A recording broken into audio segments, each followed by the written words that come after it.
Games in the ACC this year for the first time. Each school allowed to play one non-conference game.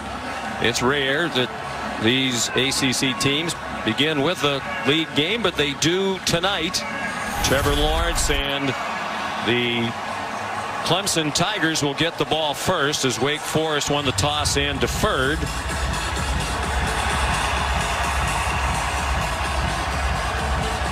Jack Crane will kick off. In this empty stadium, there are some cardboard cutouts, and there are 50 Wake Forest parents. North Carolina, the state of North Carolina, allows gatherings of 50. So Dave Clawson extended the invitation, starting with the 50-year seniors to the parents, went down the list. Jack Crane is a transfer from Washington State. Coach Clawson told us their kickoff coverage was terrible last year. He has a strong leg, Crane, so they're hoping they'll be much better this year, and that's a good start in that direction, as it's not returnable for Joseph Ngata.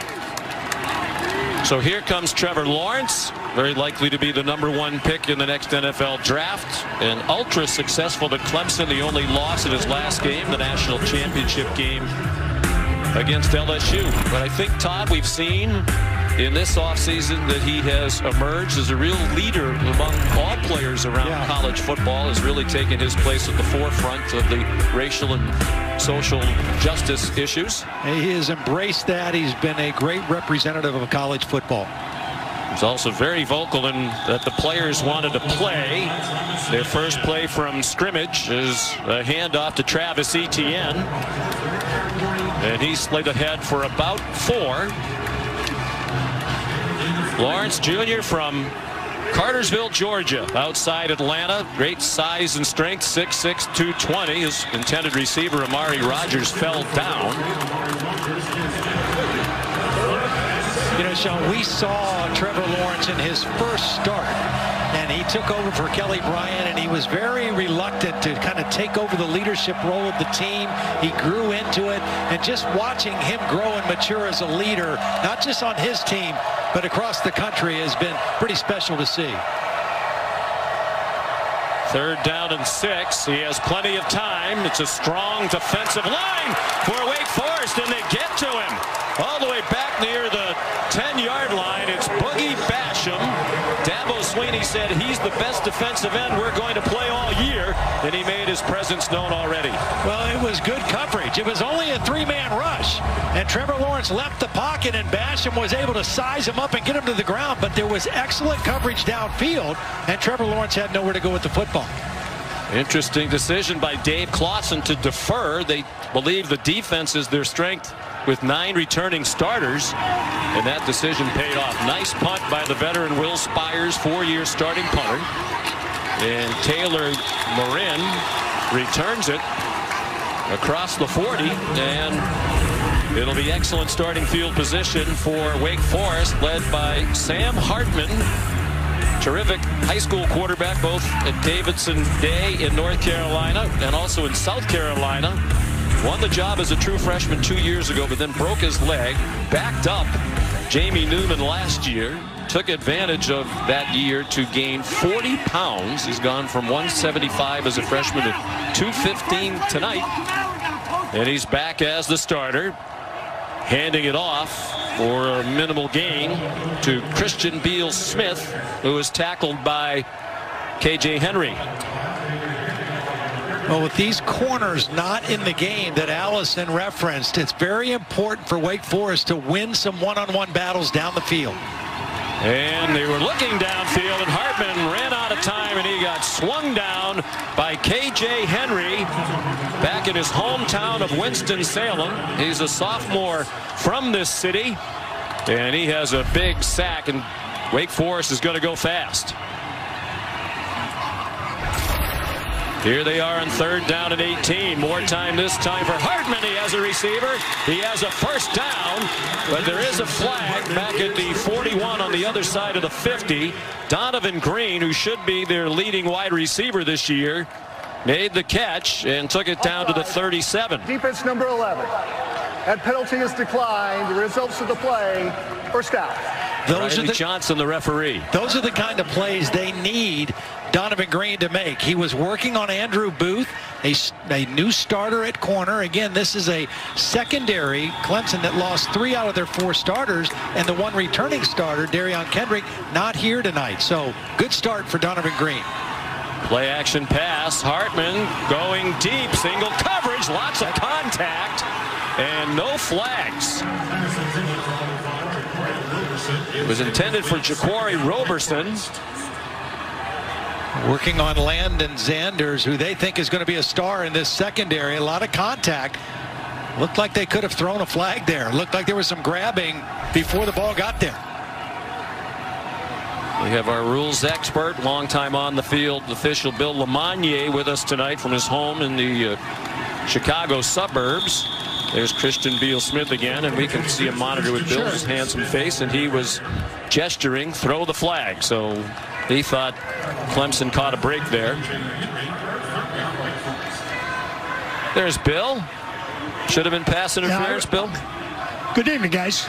Good evening. I have a restriction here. Gained an advantage. There should have been a flag. And it is very costly as now they go out of field goal range as Sam Hartman is sacked by Brian Brzee. Depending on what recruiting service you rely on, he might have been the top recruit in the country. Every service had him in the top 10. What a powerful man. I mean, he's a guy who showed up on campus. Dabo Swinney said he looked like he's been playing college football for 3 years. That time was just a one-arm strong rush. Ran right through his offensive lineman in front of him, right to the quarterback. Ivan Moore as the punter. His first game as a punter. They had a 4-year starter in Dom Maggio. Went to camp with the Ravens and got cut. Moore trying for the corner, and a fair catch made by Amari Rogers inside the 10. Media timeout. Timeout. We've played 3.5 minutes here in Winston-Salem. The first time since 2004, Clemson and Wake Forest opening their college football seasons against one another. Each team has had it once, and now Clemson from its own 8. A play fake to Travis Etienne and a deep throw by Trevor Lawrence. He hits Amari Rogers in stride out across the 40 to near midfield. Excellent job waiting for that play to develop. Amari was in the slot. Good protection off the play action, and then he leads him perfectly with enough loft on the ball and a nice first down. Rogers the leader now of this receiving group. They throw it out wide to him again. He missed, made a tackle miss, delivered a stiff arm, and went out of bounds at the 39. The Chick-fil-A impact players. Here's Todd. Yeah, Sean, keep an eye on 88, the tight end Braden Galloway. I think he's the best tight end that Clemson has had, going back to Dwayne Allen and Jordan Leggett. He's that kind of an impact player. On the flip side, number 9, defensive end Boogie Basham. We already saw a sack earlier in the game. He is one of the best defensive players in the country. Well, we just saw him right there make a play on the backside of a run play. Everybody knows about Boogie as a pass rusher, but when we talked to Lyle Hemphill, the defensive coordinator, says he's a better player on first and second down than people realize. Plays hard against the run, very physical against the run. That time a nice play from the backside. 19 straight games with a tackle for a loss. Longest streak among any active player by 7 games. Short pass. And there's Galloway. Todd was just talking about him. Missed most of last year, but emerged in the college football playoff and had 2 big catches were 60 yards in their loss to LSU in the title game. Third down, less than a yard. 5 minutes gone by, no score. Clemson a big favorite, as you might expect. They've won the last 11 meetings head-to-head against Wake Forest, the last 2 by a combined 115-6. Etienne off left tackle, and he has a first down. Frustrated he didn't have more, as he was chopped down by Luke Masterson, a safety, at the 26-yard line. For this Wake Forest defense, the last 2 years against Clemson's offense has been a real struggle. Last year was Trevor Lawrence throwing to T. Higgins, 4 touchdown passes on the day. The year before that, Clemson ran for over 400 yards. Etienne showing his power in and speed as he turned the corner and nearly took it to the end zone. They'll mark him out at the 13. It's another first down for the Tigers. Well, watch the block by the left tackle. Jackson Carman just throws the man out of the way, opens up a nice gap there, and the speed of Etienne, all he needs is a little crease, and he got more than a crease that time thanks to their best offensive lineman, Jackson Carman. 1st and 10 from the 13. They flip it to Amari Rogers, and he's wrestled down after a gain of a couple by DJ Taylor. The Deeks happy to have him back. He was a starter a couple of years ago. Missed all of last season due to injury.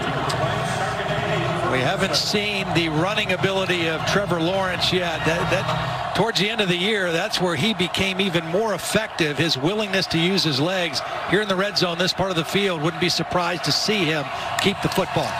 They seem to be setting it up with that action, and it's Etienne again, bouncing off a tackler. That time it was Zion Keith who didn't wrap up. But he did get the first down to Etienne inside the 3. 1st and goal. Clemson, they marked it just inside the 2. Clemson playing with a lot of pace here. And there you go. Setting up the run for Lawrence. Faked it that time to Etienne. And Lawrence scores the first touchdown of the season for the Clemson Tigers, a 2-yard run. When you have a back as good as Etienne, you have to respect it. Everybody goes for number 9, and there's a clear opening for Trevor Lawrence on the outside. The whole defense collapsed down. He had 9 rushing touchdowns last season. E.T. Potter adds the extra point. He's now made all 87 PATs in his career. Nifty drive. They went 92 yards in 9 plays. Took under 3.5 minutes to do it. It's a different city to host game day. Winston-Salem, North Carolina. They did a great job. It's unfortunate the student body couldn't be here. The usual atmosphere around game day.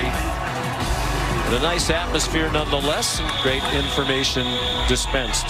Kickoff is a touchback by B.T. Potter. And we send you back to Kevin Nagandi. Sean, thank you. Let's take a look at this Fansville studio update as we take you back to Tallahassee. Georgia Tech, they're not going away. Jordan Mason for the Yellow Jackets. They're on the board, 19-yard touchdown. Florida State just kicked the field goal. It's 13-7. This game on ESPN2. Back to Sean and Todd. And Todd. And Allison. Thank you, Kevin. Wake Forest from its own 25, and they start on the ground with Christian Beal-Smith, and a good gainer on first down as he made it across the 30 for a pickup of 6. And Todd, this is a big no call early in the game, and this is clearly should have been pass interference. And yeah, hands all over the jersey there. There's no question. Bouncing off the pile and picking up the first down is Christian Beal-Smith. And when you're an underdog, you need to get those calls. Yep, absolutely you do. A couple good runs back-to-back for Wake Forest. They want to run the football. They've had a difficult time running it against Clemson for the last couple years. They, like Clemson, have a revamped offensive line. Deep throw by Sam Hartman. Good coverage by Nolan Turner on Donovan Green. Nolan Turner, a first-time starter. He's played a lot of football. He's been in the program. Very smart guy. Knows the defense extremely well. But this is the first time he's been a regular, a starter. Had off-season shoulder surgery and playing with a lot of confidence right now. They look to the sideline now. Warren Ruggiero is the offensive coordinator. Here's the matchup they want right here. Donovan Green working on Andrew Booth. And they decided on a run. Didn't look very promising, but it turned into about a 4-yard gain for Christian Beal-Smith. Miles Murphy, a true freshman from Marietta, Georgia, made the tackle. He was the number 3 overall player in the nation in high school last year, according to ESPN. And another guy Coach Sweeney thinks is going to be a superstar. Kind of scary when Dabo said, I think this is the most talented roster we've ever had. Yeah. Given the success that they've had. quick hitter, Taylor Marin, out to the 46-yard line, about 3 yards shy of the first down.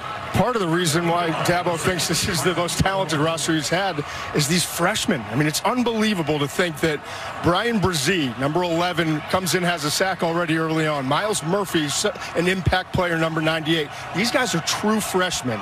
And as Todd alluded to earlier, Dabo said, you know, usually we have guys that look hard tonight. Yeah. So about 2 yards short of the first down. Dave Clawson sends on the punter, Ivan Mora. Mari Rogers back deep. Very little breeze in the stadium tonight. Very comfortable night here in Winston-Salem. Rogers let it go. A good decision. It'll be a touchback.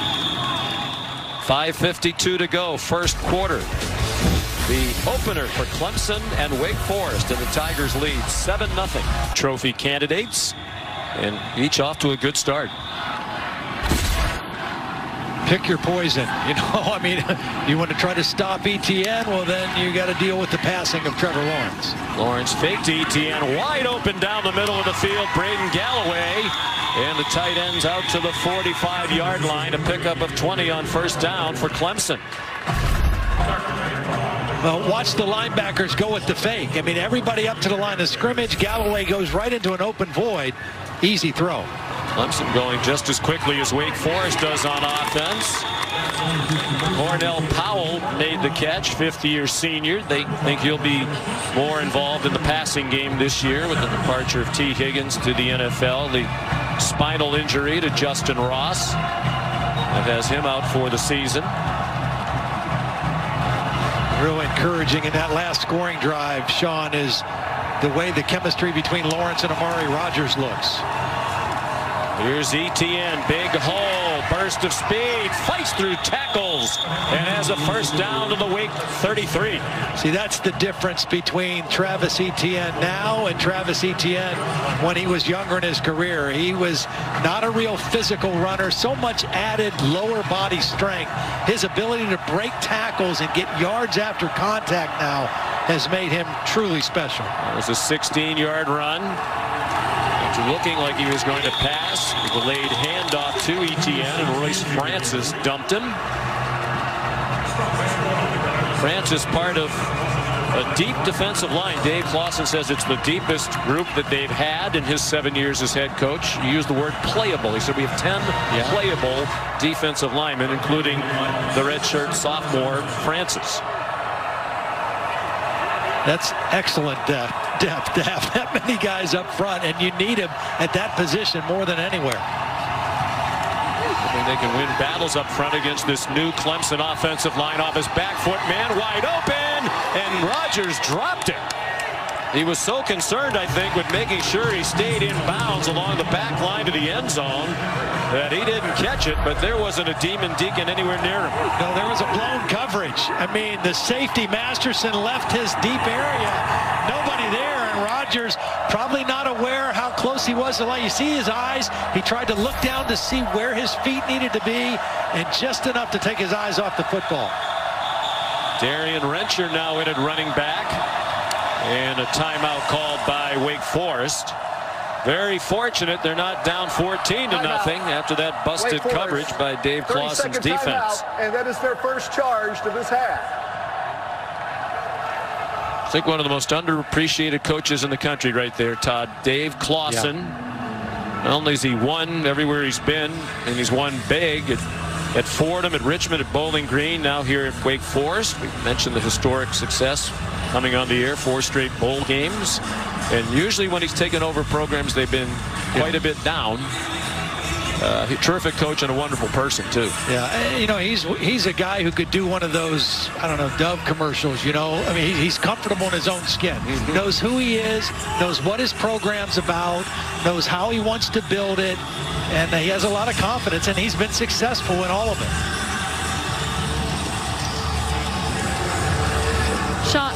Sean and Todd, you know, Dave Clawson has had so much success at Wake Forest, and he kind of wanted to talk to his captains about that before the game. He had them huddled up, 5 of them, and he said, look, we've won a lot of games. We've had big comeback victories.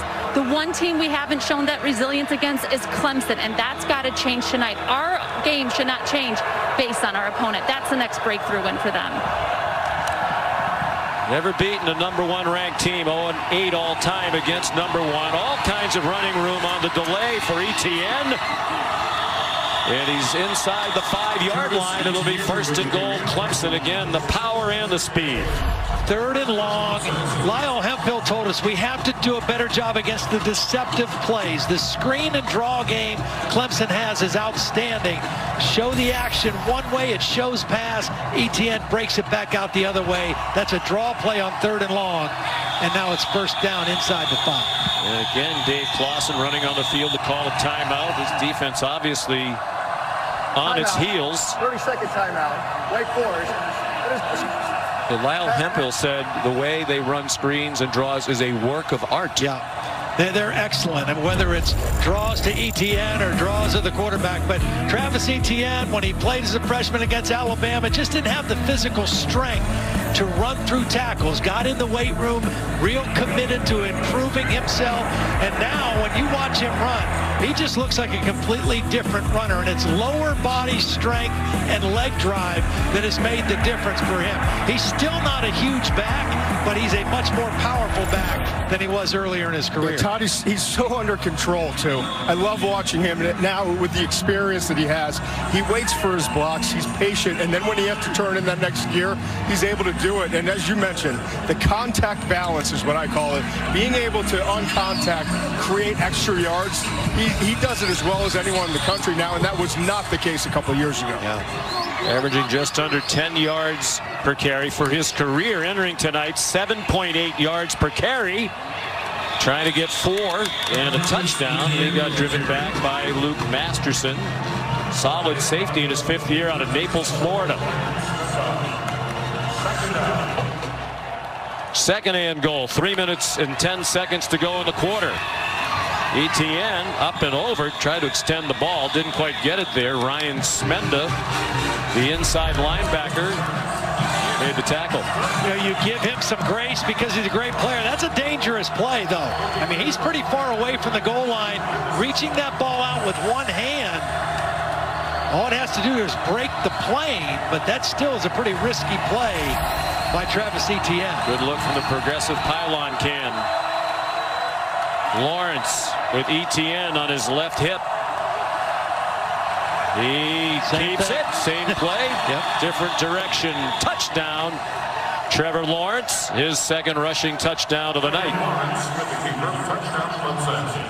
And both times, watch Braden Galloway, the tight end that we've talked about earlier in the show. He's just going to kind of get a little bit of a block on the end, just enough to give Trevor Lawrence that cushion. But hey, you got to respect the give to Etienne. He's run the ball down the field, and that's another easy touchdown. As a quarterback, run. Todd, you kind of feel like you cheated your running back there. Yeah, right.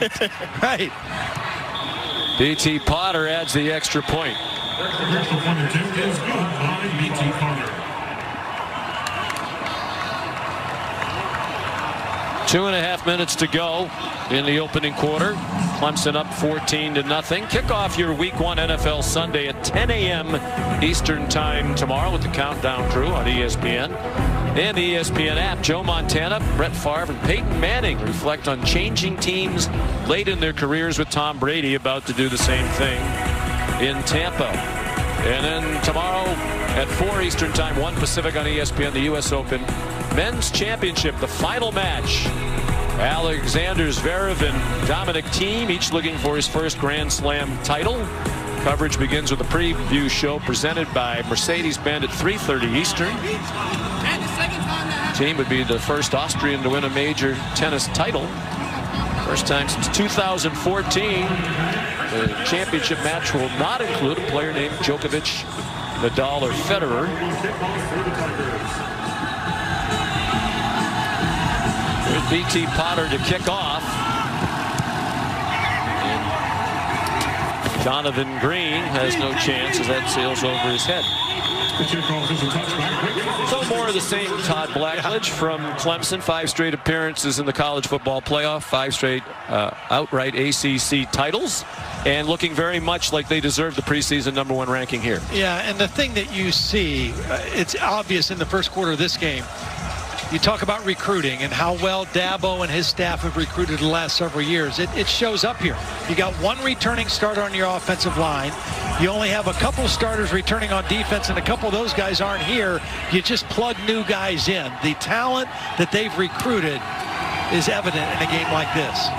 Sam Hartman had to pull it down, got back to the line of scrimmage, give him forward progress just across the line before he was taken down by Mike Jones. And I think Sam Hartman and this Wake Forest offense, they have to find some way to make some first downs and hold on to the football a little bit. It's not a hot night. I don't think the defense is getting worn out, but they had to use 2 timeouts in that last possession just to get lined up correctly. They need to regroup. It's a very pleasant night. 72 degrees, cool for this time of the year here in North Carolina. Hartman couldn't find anywhere to throw it and nowhere to run. That's been a problem. We mentioned the last 2 years they've been dominated. The game at Clemson last year, late in the year, Wake Forest had a lot of injuries that derailed the 7-1 start. But in the last 2 meetings, Clemson has scored 16 touchdowns and Wake Forest has 16 first downs. And no touchdowns. And no touchdowns. And being outscored 115-6. Hartman steps into a long throw. Underthrown ball and a beautiful move back to the ball by Donovan Green. And a huge play, much needed for Wake Forest. And Dave Clawson.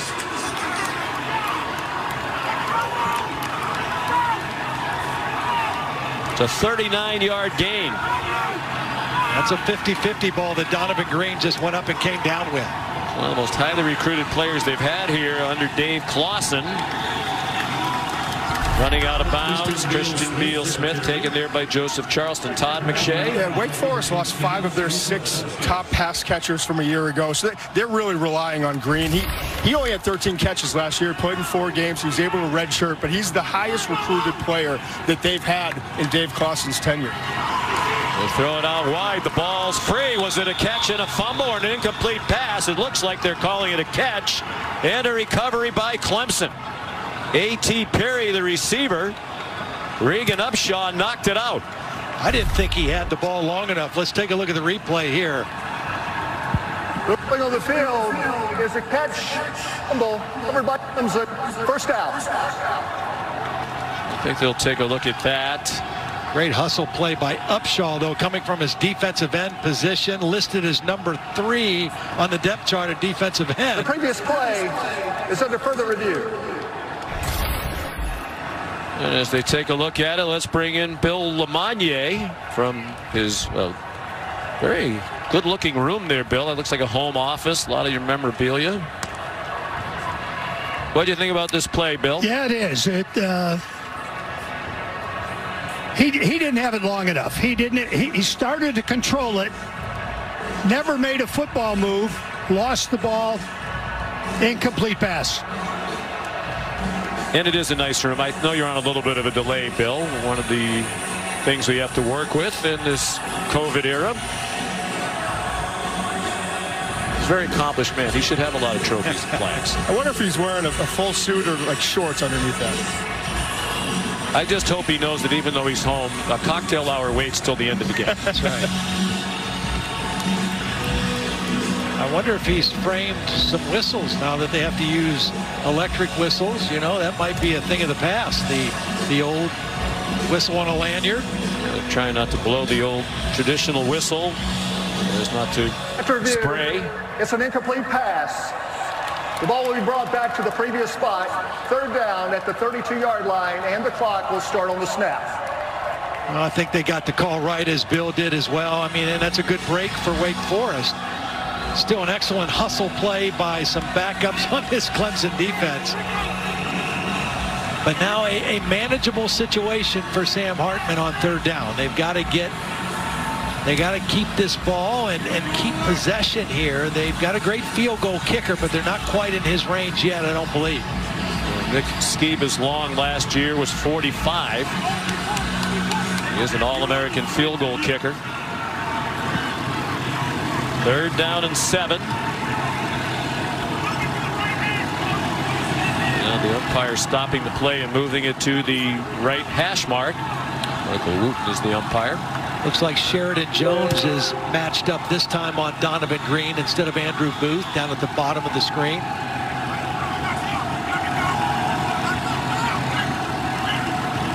Sheridan is a freshman again. Darion Kendrick, their starting corner, not here tonight. They hand it off to Christian Beal-Smith, and he's a yard short of the first down. They are in field goal range now, but the way Clemson scores, I think you need to go for this. When you're going to match a field goal to a touchdown, it's not going to happen. No, you're not going to match them. I do understand trying to get points on the board, though, right here as we tick inside of 30 seconds of the first quarter. Here's Nick Skiba. I mentioned had a sensational year last year. A 44-yard try.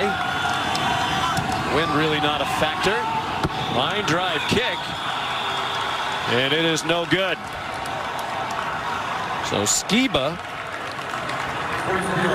misses. He was 43 for 47 for his career before that kick, and he set the NCAA record by making 34 consecutive field goals, the last 11 of 2018, his first 23 last season before he missed a 48-yarder at Syracuse to end that streak.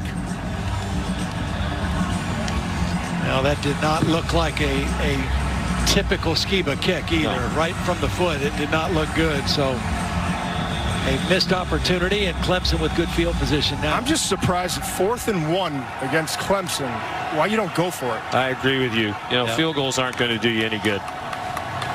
You're already down 14-0. Quick pass out wide. It's Cornell Powell. Dabo Sweeney saluted him when we visited during the week. He's a fifth-year guy. He's basically been a role player behind a lot of gifted players. He could have transferred. He stuck around, and he is going to be an impact player this year. And he's one of the leaders in the social justice stuff with Trevor Lawrence and Darian Rencher, one of the key leaders on this Clemson team. Impressive start for Lawrence and the Tigers. They lead 14-0 after a quarter. ESPN's presentation of the college football on ABC will return after this message and a word from our ABC stations. 350 cars allowed in that lot. Trying to set up a screen. Boogie Basham knocked it down. You wonder if he had it to do over again. He would have tried to catch it. Yeah, they were trying to get the ball to Braden Galloway. We talked about the deceptive plays that Clemson loves to run. Trying to slip the screen to tight end, but that's just beautiful work by Basham. He just watched the quarterback. He didn't jump unnecessarily and was able to knock the football down. Dave Clawson said, I hope Boogie winds up being the defensive player of the year in the ACC. He has that kind of talent. Came back part because he wants to be a first-round draft pick. Trevor Lawrence turns the corner, goes out of bounds, and has the first down. Picked it up with a yard or two to spare, chased out by Luke Masterson.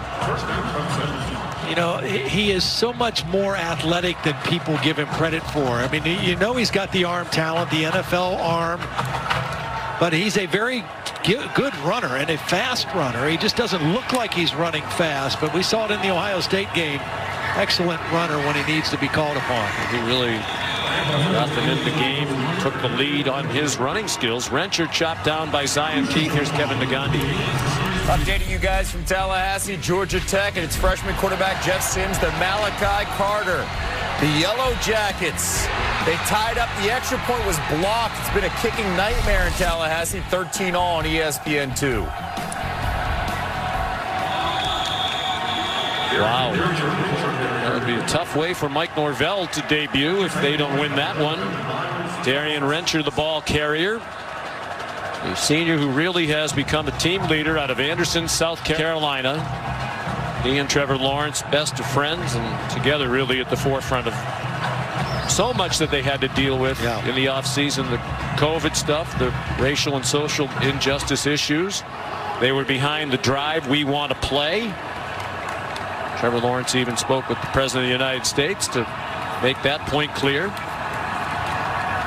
And now they're trying to manage their team during the season to make sure everybody stays doing what they're supposed to do. Lawrence, there's that rocket of an arm, and he's on target to Galloway. to the 32-yard line of Wake Forest and a first down. That's why he's going to be the first pick in the NFL draft. I mean, he made that throw look so easy, opening up to his left side. He had velocity on it, but he put the perfect amount of touch and placed it exactly where you needed to go. He's a special talent. It's very obvious. Third catch for Galloway.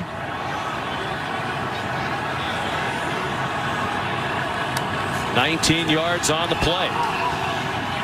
Etienne weaves to the outside, and he gets wrestled down by the safety Zion Keefe after a gain of 3. That's the shortest gain that Clemson's had on that little smoke draw play where they kind of sprint out one way and the back goes back the other way.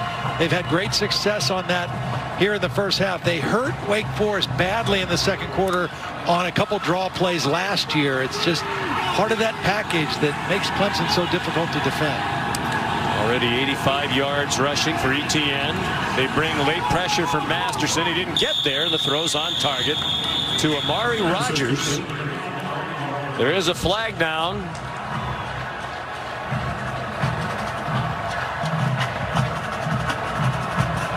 Illegal formation. 5 men in the backfield.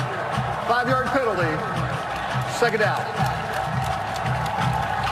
You know, one of the things that Travis Etienne needs to continue to work on is his pass protection. Watch him get in here, stick his shoulder right into the blitzing linebacker, keeps that pocket clean for Trevor Lawrence. Got a little help from the tight end Galloway, but again, Travis Etienne taking his game to the next level, continue to grow as a pass receiver and continue to get better as a pass blocker, beating guys to the spot, using form and technique because he doesn't have a big physical body. And he has done that. He would say, and the coaches would, that he has gotten better in pass protection. They handed off to him, and he swung down for a loss. Leon Bergen held on just long enough to dump him. Nice play by the junior from Kissimmee, Florida. Big third down play here for the Wake Forest defense. Again, they came off the disappointment of the missed field goal, but now they've got a chance to get Clemson off the field. Their offense. It would be about a 55-yard field goal from here. Dabo Swinney probably wouldn't try that.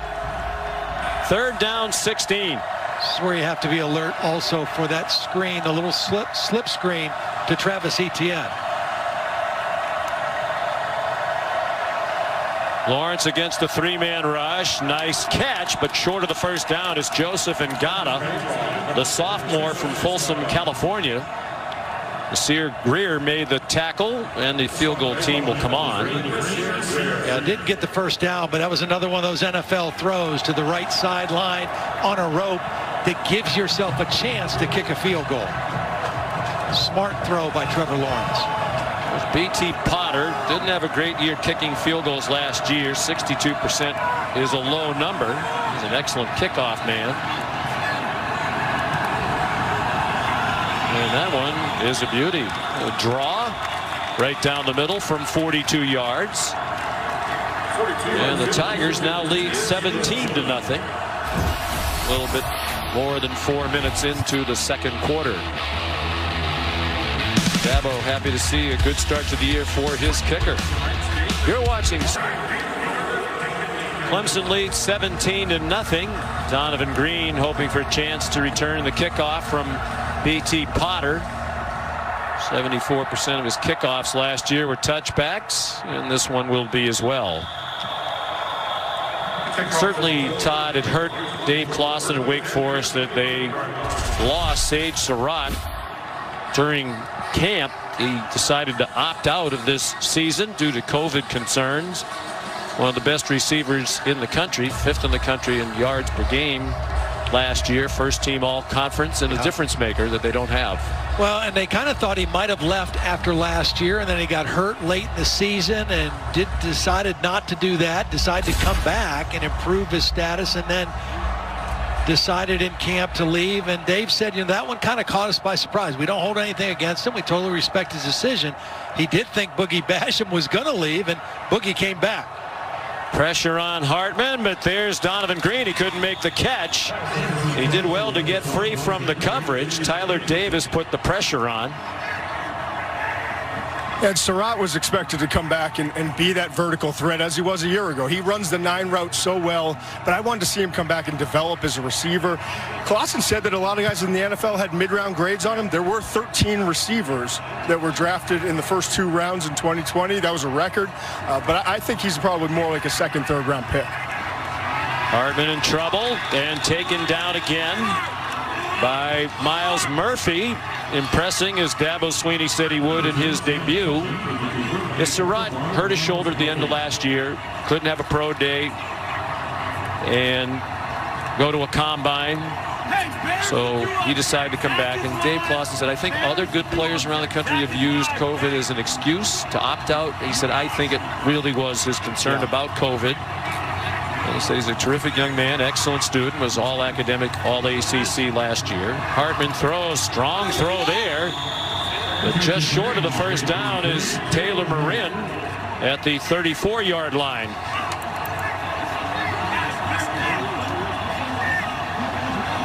Well, they're going to go for it on 4th down on their own 34. No hesitation before the punt unit came out. But here comes Ivan Mora.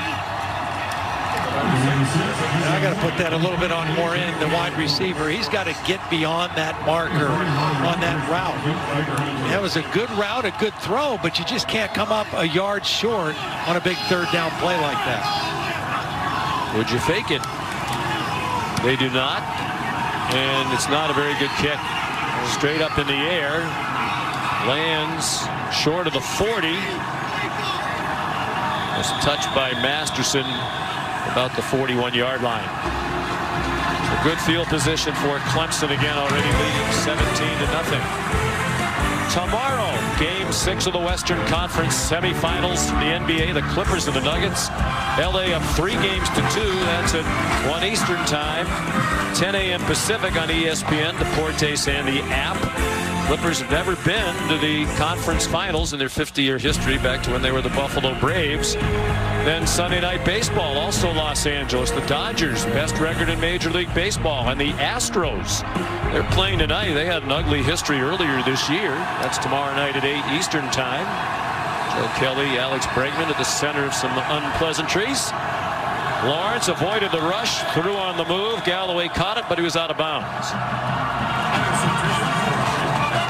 Well, we talked about the athleticism of Trevor Lawrence and whether he's running or just eluding pressure. This is a corner blitz. He gets a little bit of a block from ETN, but he eludes it on his own, keeps his eyes downfield and delivers the football. Just good footwork and pocket presence by Trevor Lawrence.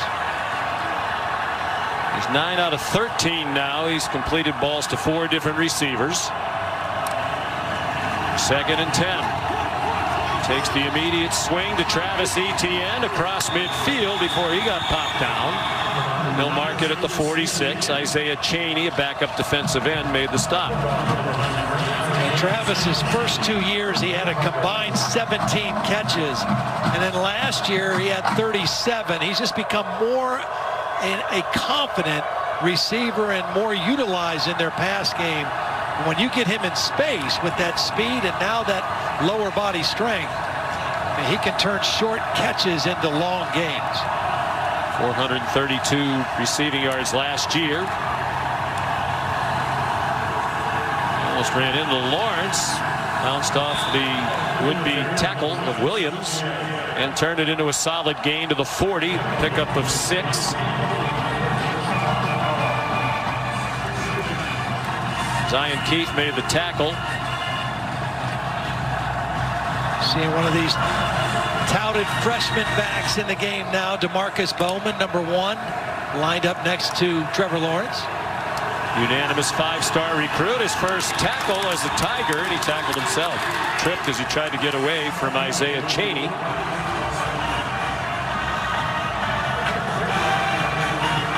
Bowman out of Lakeland, Florida, 5'10", 190 pounds. The one guy that Trevor Lawrence has not gotten the football to yet is Latson right here. Another one of those big young receivers.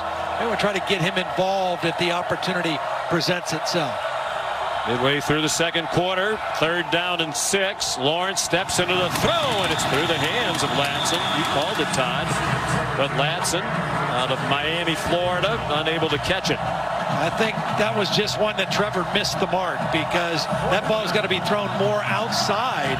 Latson was open. He ran a nice route, and Trevor just missed him. And he knows it.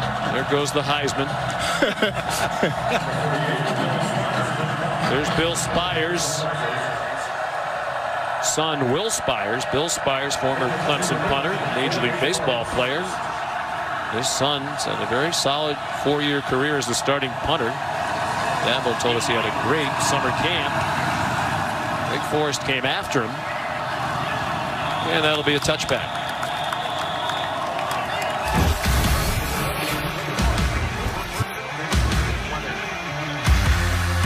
So an opportunity missed with a wide open receiver. A rare errant throw by Trevor Lawrence.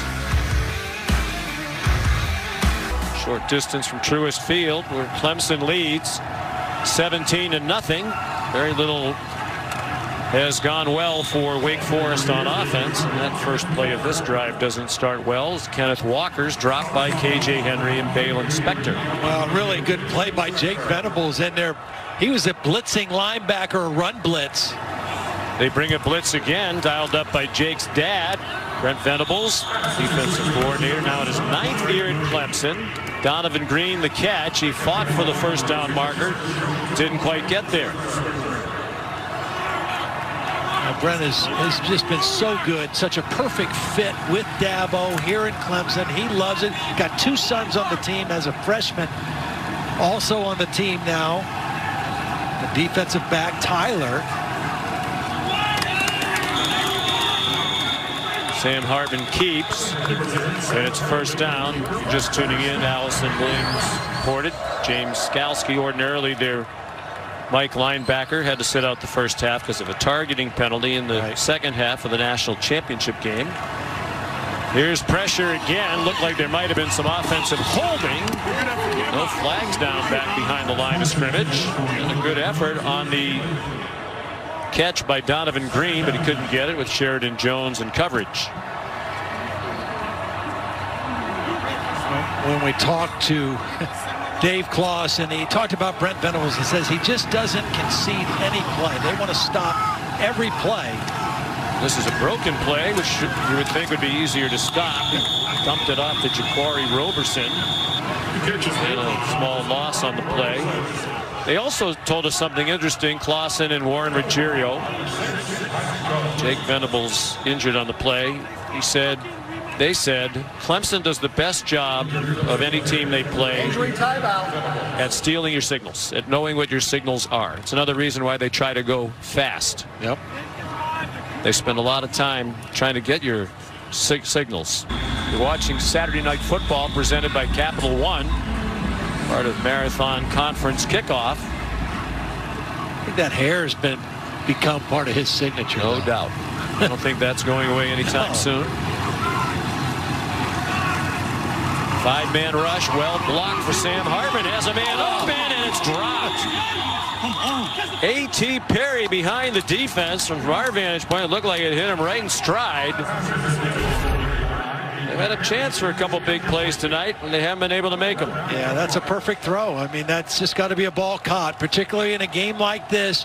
You need to get some good things to happen, and you blocked it up. You protected your quarterback, 3rd and 11, and he put the ball where it needed to be, and A.T. Perry just not able to come down with it. Mentioned Sage Surratt opted out. And very good receiver Scotty Washington last year, who's been in NFL training camp this summer. Mora, much better punt this time, and he gets a nice bounce along the sideline all the way down to the 9-yard line. Trevor Lawrence tonight has done a little bit of everything. He's been accurate throwing the football, and a couple of nice connections with Amari Rodgers, and that's encouraging. Even though Rodgers hasn't caught a bunch, he's caught enough. And then Braden Galloway, we talked about him and what he's going to bring to this offense. He's a bigger body who can stretch a defense and get vertical, and Trevor Lawrence has found him a couple times down the field with the football. And then, of course, he's run for 2 touchdowns. So a little bit of everything from the leader, Trevor Lawrence. Starts with Etienne behind him. Elected not to pitch it to him. And got tackled by Suleiman Kamara at the 12. The other thing, so far, Lawrence has not forced the issue. You know, he hasn't tried to throw the ball into traffic. He hasn't really made many risk throws so far. And that was an issue early last year, if you remember. He had 8 interceptions in the first 7 games. Then he kind of corrected it. In the final 8 games, he threw 22 touchdown passes and 0 interceptions. Yeah, that's unbelievable. First 7 games, 14 touchdowns, 8 interceptions, as Todd said. The last 8 games last year, 22 touchdowns, 0 interceptions. Throws the quick slant on target. Amari Rodgers, first down, 25-yard line. Well, one of the things he tweaked, one of the things he changed is just which foot he puts back on his stagger. Last year, it was left foot back. This year, it's a right foot back. And it's a little thing, a subtle thing, but it's something that's brought more comfort to him in the pocket. That's a slant to Ladson from the other side. And the sophomore catch and run out to the 46-yard line. And one of the reasons he did that, Todd, is for the quick game. I mean, everything now in college and the NFL is so based around the quick throws. Yep. And as a 6'5", 6'6" quarterback, it's tough to get the ball out quickly. So he studied Tom Brady and his footwork to try to improve his efficiency there. Here's Etienne turning the corner and slipping down as he tried to evade the tackle of Nick Anderson. Yeah, and with a big quarterback like that, a long-legged guy, you don't want to overstride, but you don't want to narrow your base too much either. You want to have a nice, strong, solid base, and I think that stagger step and also just some of the things he's worked on in this offseason, he looks comfortable, obviously, right now in this ball game. He talks about Tom Brady's shuffle footwork, what a great job Brady does just to by an extra moment to get rid of the ball. That's on target. Brandon Spector to the 37-yard line awake, and Clemson on the move with under 3.5 minutes to go in the half, already up 17-0. Dabo talked about Trevor taking full ownership, that was the next step for him. Just take complete ownership of this offense. His pre-snap, his post-snap has improved. His comfort level looks pretty high. Yeah. That's Etienne down to the 30-yard line. Quez Williams made the tackle. And I think overall the grade for this new offensive line, 4 new starters, has been pretty good as well. They had 18 combined career starts entering tonight, and 16 of those belong to Jackson Carman, the left tackle. Before the snap, timeout, Wake Forest. That is their 3rd and final timeout of the half, and it is a 30-second timeout. Lawrence has thrown for 196. He's rushed for both touchdowns. Travis Etienne, 94 yards rushing. And Amari Rodgers, 4 catches, 69 yards. Then they're moving again. 7th play of the drive. They began at their own 9. Lawrence the fake. Lawrence the throw, and it's caught by Joseph Nada at the 15-yard line. It's kind of a layer route. Gata was the deep receiver, and Trevor Lawrence found him with the football. Trevor very accurate in this drive, and this is the part of the game, the last 4 minutes of the first half, first 4 minutes of the third quarter, where Clemson destroys people. Little 8, as they call it.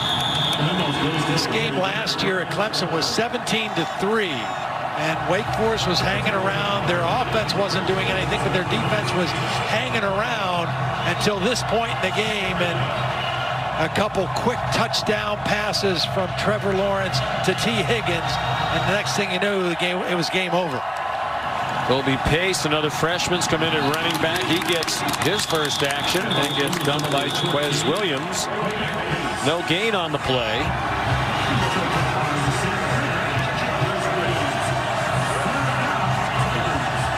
Had some backup wide receivers in that possession. They still threw the ball to Ngata. Now they've got their starters back in, and I would say the guy to keep an eye on right here this time, right there, Amari Rodgers in the slot. It's been Trevor Lawrence's favorite target so far tonight. Minute and a half to go till the half. Lawrence Corner of the end zone. Caught for a touchdown. J.C. Chalk, the senior tight end, with his first career touchdown reception. Well, he got lost behind the defense. There were 3 receivers to the left of the formation, and nobody went deep with the tight end. It really fooled the Wake Forest defense. J.C. Chalk, not really a guy they throw the football to very much, and he was wide open in the end zone, and Trevor found him. 13 catches all of last year. 3 of those were in their rout of Wake Forest, and now he has his first career touchdown as a senior. He's the grandson of the great Gene Stallings, who was Dabo Sweeney's head coach when Dabo played at Alabama. And I think the teammates know this is a special moment for him with the way they're congratulating him.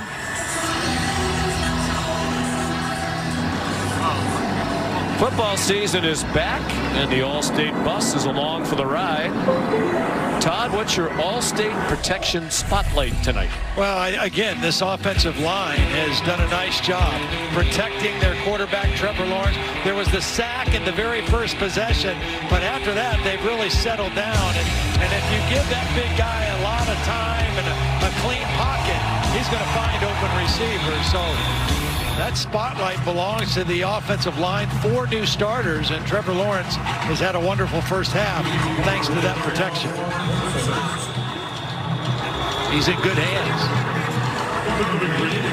I see what you did there. Yeah. Bonus for the sponsor. 1:21 to go in the half. Donovan Green back for the kickoff from B.T. Potter, but no chance. Here's Allison Williams. Well, Sean, Todd was just mentioning this young offensive line for Clemson. The one knock on them was giving up that sack on the opening drive. But actually, after that, Dabo Sweeney came over and he told those young guys up front, hey, that's on your veteran quarterback. That was Trevor's fault. He said he tried to force it there. So even that, you can't pin on that young line. How about the shields on the sideline? Some guys pull their mask up, and the offensive lineman goes with the shields. There's another one. I guess they get their choice. Jake Venables back on the field. They were shaken up briefly earlier. Didn't look serious at the time. He comes to help stuff the run. Nowhere to go for Christian Beal-Smith. So this looks a lot like the last couple of years for the Wake Forest offense against Clemson. Bringing Upshaw in on the play. Clemson. His dad, longtime NFL player. First of the half. Clemson getting greedy. They want to score more. Wake Forest is out of timeouts. They've used all 3 on defense. Stay tuned for the halftime report brought to you by Dish. Kevin DeGandhi, Booger McFarland, and Mark Sanchez. First half analysis from this one, highlights from around college football. You know, we were talking, Todd, before the game. One of the things that stood out to me about college football today and some of the games that have been played prior to today, looked like the offenses were behind the defenses. That's not the case for this Clemson offense tonight. Really clicking. Well, again, when you return 2 players like Trevor Lawrence and Travis Etienne, it's such a great place to start. And yeah, they look to be pretty sharp right now.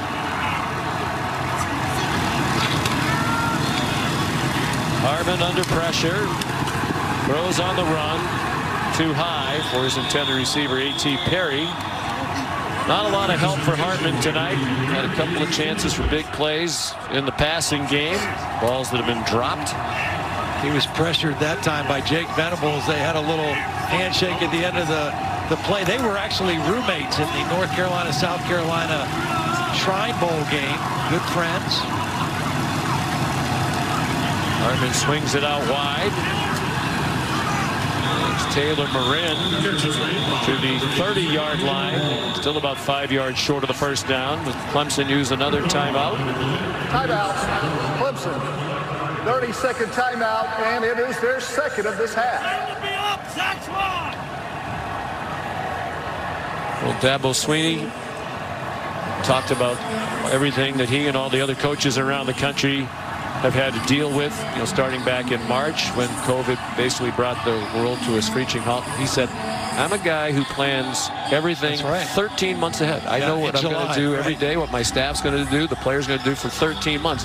He said all of a sudden it became hour to hour, just trying to deal with the variables, the new information, and adjust, and it looks like they've handled it all very well. Yeah, and he said he never even knew, I don't know if he was being truthful or not, said he didn't even know what Zoom was, and all of a sudden that becomes your life. I mean, that's the only way you can meet with your coaches, with your players, and so they had to adapt and had to change, and when they got everybody back on campus and got everybody back working, even then they weren't sure if they were going to play. They didn't know if they were going to have a season or not, but they are pretty well prepared, and I think their culture is so strong and it's been established for so many years that he felt like that was what was going to win the day for them. Their culture would get them through all of this adversity. The Morris punt goes out of bounds. Well, they've been tremendous under Coach Sweeney, particularly the last 5 years. He's the Tiger King, led them to the playoff each of the last 5, 4 times to the title game, 2 times victorious in 16 and 18. You mentioned 5 straight outright ACC titles.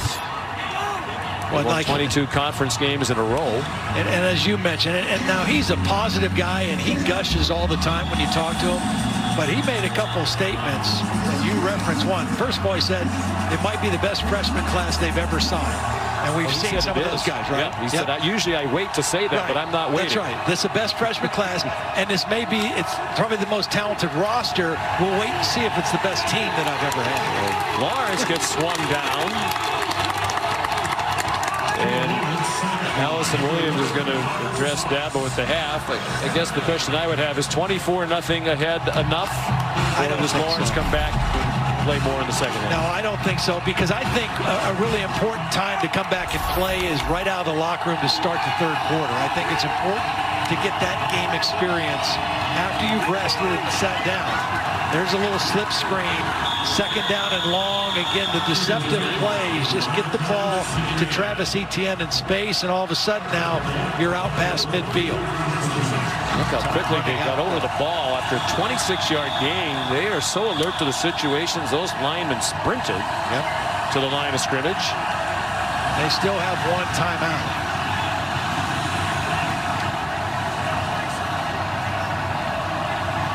We talked about the preparations, the disjointed offseason. We asked Dabo Sweeney, what's your comfort level now, starting the season with a lot of these programs still dealing with some issues? He said full comfort. Yep. Full comfort. 9 seconds to go. They'll get Braden Galloway out of bounds. As expected, he's had a big night. That's his 4th catch. I think Dabo was wondering why Trevor maybe didn't use that timeout if they had 1 timeout left instead of running up and spiking the ball, because now they don't have time to get in field goal range. They only have time to throw the ball to the end zone now. And you see Travis Etienne coming all the way down to the bottom of the formation out of the backfield right there. That was something very quick to the sideline. And it is caught. It'll stop to move the chains, and Dabo uses a timeout. Timeout. They'll try a long one for sure. 30-second timeout. That is their 3rd and final of the half. This is a good opportunity for Clemson. So many coaches around the country have said that that's been the hardest part this offseason with all the unique circumstances, is trying to figure out how to spend time on the 2-minute drill in certain situations. And this, having an opportunity here with about a minute left when they got the ball and going down and figuring out when to call the timeout, I think this is a really good experience for them early in the season. Yeah. And I think there's still some question. Do they call the timeout before they run up and spike it, or save it to try to use it like they did to set up the field goal? As it turns out, they've got a shot, but it's a long shot. It would match his longest career field goal, a 52-yarder, which he made in the championship game against LSU. That has plenty of leg. That would have been good from about 70. I mean, that cleared by an astonishing distance from 52 yards out, and a near perfect half for the Clemson Tigers as they lead 27-0. I mean, look at how high that is when it goes through from 52 yards. 62% field goals one of the few weaknesses for Clemson last year. I think Dabo knows maybe we're going to be a little bit better kicking field goals after a 2-for-2 half from BT Potter. And of course, with the COVID protocols here, the Clemson players and staff making sure the Wake Forest people have fully gone by before they cross the field to their locker room. 261 yards passing for Lawrence and a touchdown pass and 2 rushing touchdowns. Etienne ran for 94. The defense held Wake Forest to 113 yards. Pretty good half. Here's Allison with Dabo. Thanks so much, Sean. Dabo, pretty good first half on offense for your guys, and obviously you got some special pieces back there. But what impressed you most on that side of the ball in the first half? Well, just, you know, we missed a couple things early, fell down. Trevor took a bad sack, so we just didn't execute on a couple of those drives. But just the field position, flipping the field the way we did, had a great punt. We were backed up a couple times, put the great drives together, made some big-time plays. You know, missed a couple plays, had a bad penalty. Defensively, they've done a great job. Good to see those young guys getting some sacks. They showed up in there pretty quick. We're playing a lot of guys. And then BT, man, 2 big field goals. So a great execution on the 1-minute drive that we had right there, just the way we talked about it. How much do you think we'll see Trevor in the second half? I don't know. We got a long way to go, man. We got a long way to go, so we're going to get back at it. Thank you, Dabo. Okay. All right, Allison, Dabo, thank you. The half, Clemson 27, Wake Forest nothing. We'll send you to the studio. Of course, they have 8 more yards in the first half than they had the entire game last year, but they have 3 fewer points. So, but they get to start on offense here to start the second half. Well, you've always been a glasses half full guy. I try to be. I try. We welcome you back to Winston-Salem. Sean McDonough, Todd Blackledge down on the field. Todd McShay, Allison Williams. Wake Forest, you know, they just want to they'd like to get back in the game if that's possible. It doesn't seem like it, but they'd like to take something good away. What do they need to do to establish something? Well, they've got to throw the football. I think Clemson is making it so difficult to run the football. They've got everybody around the line of scrimmage. They're run blitzing. Their safeties are moved up. They're going to have to throw the football. I mean, Sam Hartman's going to have to loosen things up, and then maybe they can run it, but they've got to come out throwing to start. And they do. After a play fake, Sam Hartman deep down the far sideline and incomplete. Well defended by Andrew Booth, making his first career start. It was intended for Nolan Gruel. Well, they were really happy with the camp Andrew Booth had. There was some hand fighting by both guys, but that was well played on the sideline by Booth. Darion Kendrick did not make the trip, nor did Mario Goodrich, 2 of their prominent cornerbacks, so an opportunity for some younger players. And there's James Skalski, the linebacker, who had to sit out the first half because of a targeting call in the second half of the national championship game. Their second leading tackler from a year ago, their leading returning tackler. A real fiery leader, a very emotional leader of this defense. He and Nolan Turner. They bring pressure, good pocket, open man, and this time they catch the ball, and it's Jaquari Roberson breaking free, and he's all the way near the 20-yard line. Keith McGuire, backup linebacker, prevented the touchdown. They spot it right on the 20 of Clemson, and a huge play, 55 yards, 30 of it after the catch from Jaquari Roberson. Nice job by Hartman, just kind of reading that coverage and hitting the route right in the seam. First and 10, Wake Forest, and there's Skalski, an immediate presence as he drags down Christian Beal-Smith behind the line. You can see the safeties. Xanders just kind of got a little bit frozen there, and Sam Hartman threw it right past him in that slot, and a big play to the slot receiver for Sam Hartman. 1 minute gone by, third quarter. Good job of avoiding the rush by Hartman, then he throws it away. Again, Skalski in the neighborhood. I was impressed by Donovan Green, number 7, on that long reception. He came back after the catch was made and made a huge block, then sprung it for about 20, 25 more yards. He's a physical kid, Todd, 6'2", 198. When he played the last 4 games last year, he might have been their best receiver. He had to play at the end of the year. due to injuries. Surratt, Washington.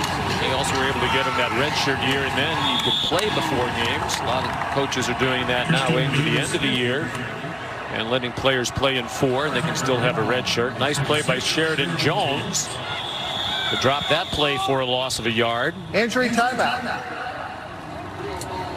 Tyler Davis is the injured Clemson player, defensive tackle.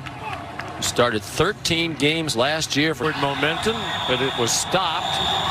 So here's Nick Skiba for his second attempt of the night. He missed badly in the other direction from 44 in the first half.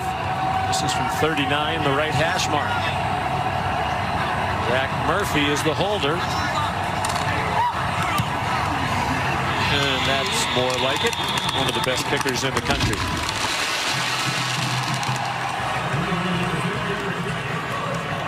So Wake Forest is on the board early in the third quarter as we bring you this Pacific Life game summary. And a terrific first half for the 2 stars of their offense, Trevor Lawrence and Travis Etienne. Yeah, again, when you play these guys, you have to pick who you want to try to defend, who do you want to try to take away. Well, Wake Forest didn't have much luck taking either one of them away in that first half.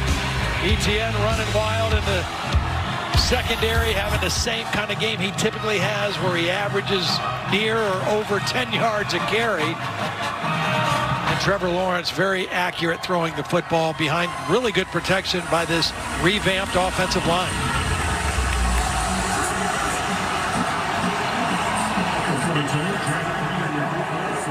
You know, you see there are players that were opting out all over the place for health reasons, for getting ready for the NFL reasons. And you don't begrudge anybody their decision. I mean, obviously those were tough decisions to make, but Clemson doesn't lose anybody, you know, and Alabama didn't lose anybody. And those are the 2 teams that a lot of people are saying are probably going to meet in a championship game if we get to that point at the end of the year as well. Maybe the prohibitive favorites, especially without Ohio State playing football, at least now. Kickoff down by Joseph Gata. Time for the Aflac trivia question. Travis Etienne has won back-to-back ACC Player of the Year awards. You want to know who was the only player to win a Power 5 Conference Player of the Year award in 3 straight seasons? Travis would be obviously the first to do it in the ACC. That's a clue, I guess. Yes, that is. The ACC is a Power 5 conference. It was not an ACC player. Out of the pistol, Lawrence gave it to Etienne straight ahead. And the answer is a man you know well. Here's another clue. He looks like he could still do it if he played right now. And he probably still could. Herschel Walker of Georgia, the SEC Player of the Year in 1980, 81, and 82. I think Etienne has a chance. Probably his biggest competition is the man who keeps handing him the ball. Trevor Lawrence, who throws on the run, on target. Amari Rodgers across midfield with a first down. You know, a lot of times you think it's hard for a quarterback, a right-handed quarterback, to throw rolling to his left.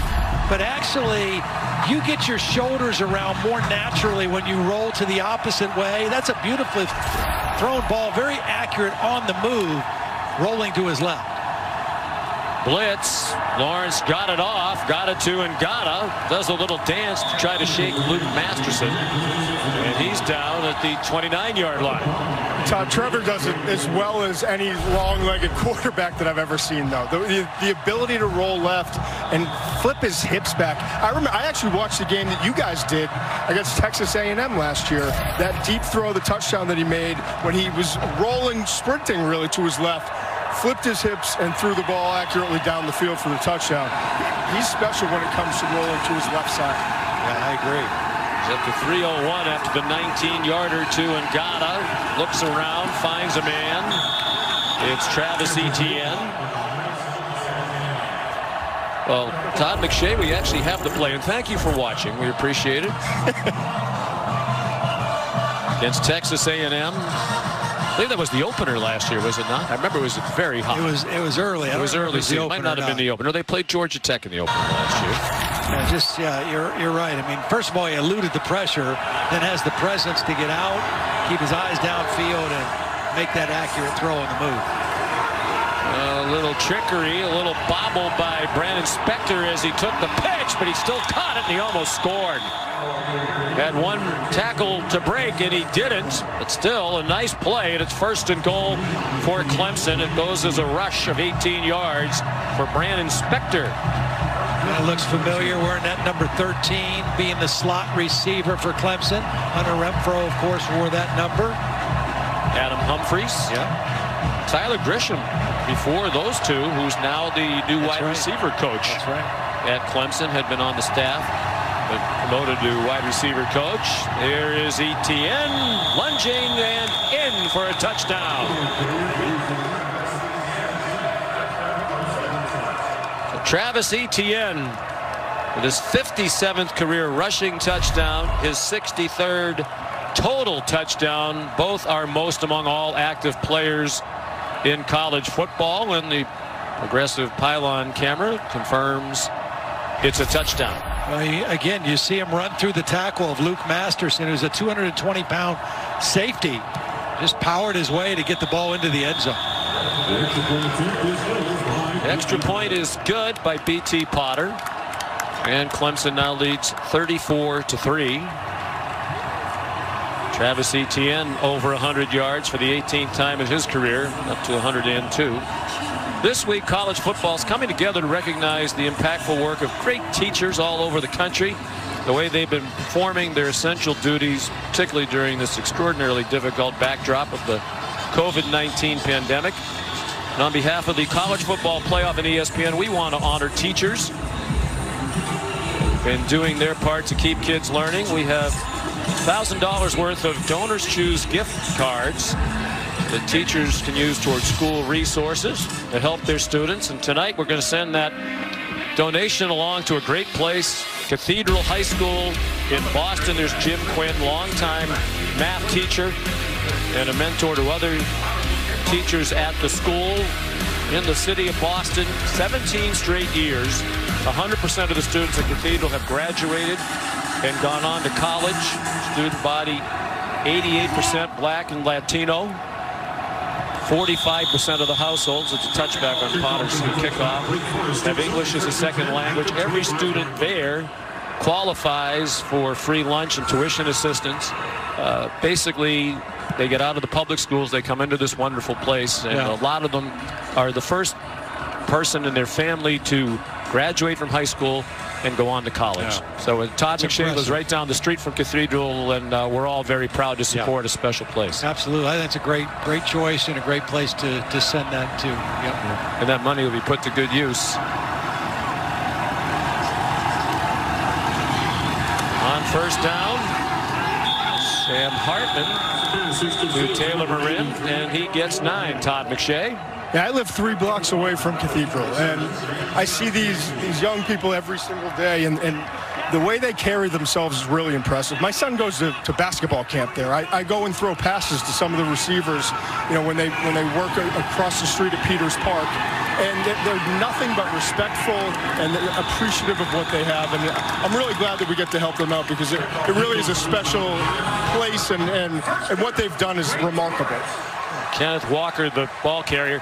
And I think it's pertinent for what we've been talking about tonight, what's going on in the country. We talk about racial inequality, and one of the steps toward equality is education.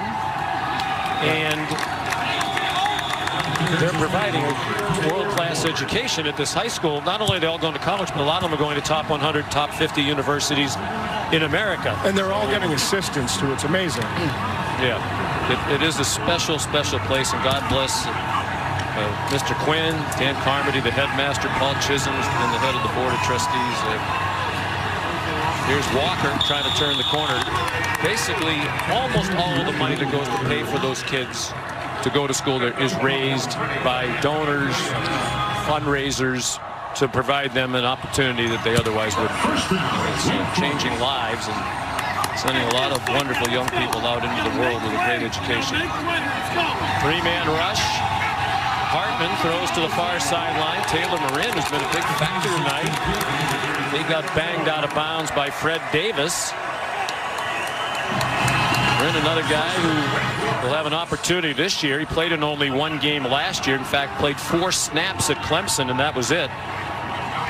He's made 6 catches tonight, first 6 of his career. Hartman got away for a moment. Might have wished he didn't. Mike Jones couldn't get him down, but then Hartman got blasted by several others, including Miles Murphy, one of those Dabo talked to Allison Williams about at the half. He predicted Murphy and Brzee would make their presence known very early, and they have. Two top recruits on that defensive line. Mike Jones came on the outside blitz. He was the first guy. Couldn't get him wrapped up, and right there you see the added weight and strength of Sam Hartman to shake off that first tackle, but too many white shirts there to do anything about it. Hartman's gone out. Michael Kern has come in, redshirt freshman backup quarterback from Lake Nona High School in Orlando. And the long holding of the ball on that mesh and the strike to Taylor Marin. And that'll be one and done as Hartman is back in, but a nice throw by Kern. Really well executed. It's kind of an RPO play. You put that ball in the belly and you ride, and if those linebackers commit to the run, you pull that thing out and throw right behind him. And coming right off the bench cold, it's a pretty good throw. Hartman gives it to Kenneth Walker, and he's chopped down. Mike Jones hit him first, and then Landon Zanders finished him off. You're not going to run east and west or sideways against this defense. They're too fast. You saw 36 there, Zanders. He's like a Cam Chancellor. I mean, he is a big physical dude that also can cover. Kind of reminds you of Polamalu with the hair, too. Hartman pulls it down and got stood up. I believe that was Skalski. No, it wasn't Skalski. It was Lamonte Bentley with Skalski nearby. Yeah, Sam took a real shot that time. You know, fighting for extra yards. It's a 4th down play. He's trying to get to... Gave it to Dabo on an interim basis. First play of this possession is a run by Darian Rencher, and Dabo made it clear what he expected on day 1. And as I told him, I gave every one of them the opportunity. If you can't do this, and this, then you need to go get your stuff out of your locker and head on out of here. And your scholarship is honored. But if you show up on that practice field tonight, you better be all in.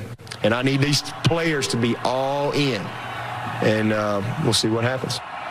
He's been saying that for 12 years, the all-in mantra. Trevor Lawrence, great play fake on target. Davis Allen, another one of that talented tight end group. Big gainer. Zion Keith brought him down at the Wake Forest 27-yard line, a gain of 42. Well, nice job by Trevor Lawrence using his eyes, too. He had 2 wide receivers to the other side of the formation. He held the safety to that side and then came back to his streaking tight end down the left side of the field. 18 yards after the catch for Allen, sophomore from Calhoun, Georgia. Back to the run with Darian Rencher to the 22-yard line. Of course, a lot of Clemson fans were, who is this guy? He's not even a coordinator. They went 4-2 the rest of the way, which was good, not great. But the administration there believed in him, brought him back, and beat South Carolina that last game. I think that helped a lot. Yes, it did. Win the big rivalry game, which is not going to be played this year due to the restructuring of the schedules. And that's a real shame. It's one of the great rivalries in college football. Darian Rencher inside the 20. How many times do you find yourself saying, but given everything else that's going on in the world, is it really that big a deal? I mean, at the end of the day, it's a football rivalry, but with all the troubles and real suffering in the world, they'll get back together again, hopefully next year. That depends a little bit on where you live, too, though. Yes. Because the rivalries in this part of the world mean a little bit more. They sure do, and that one is one of the best. 3rd down and 2, approaching 5 minutes to go in the 3rd quarter. Clemson leading 34-3. Right up the middle. There's Kobe Pace again. And he's down to the 2-yard line. Strong run by the true freshman in his first college game. Yeah, they think these two freshmen are kind of be the newest version of thunder and lightning. And this one here, Pace, is the more physical of the two backs. 5'11", 215. He gets the call again. Tried to run over two defenders and could not. He's from Cedartown High School in Cedartown, Georgia. He's also a fine basketball and baseball player and a linebacker. Chase Jones made the stop. 2nd and goal. Well, Trevor Lawrence has scored a couple times down in this part of the field with that fake to the back.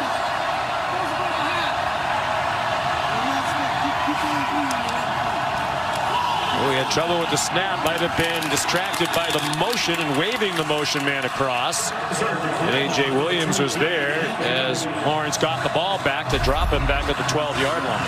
The snap was a little bit off to his left, and it was a hard snap.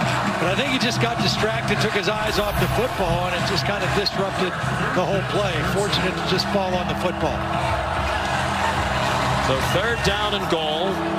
Lawrence 22 out of 27 for 351. Interesting that they've got this freshman back in. This is almost assuredly a passing play, but you got pass protection responsibilities for a freshman. And it's a rocket, and it's incomplete. Diving attempt made by Frank Ladson, who couldn't come up with it. And the field goal team will come out. It's already been a good night for B.T. Potter, 2 for 2 on field goal tries.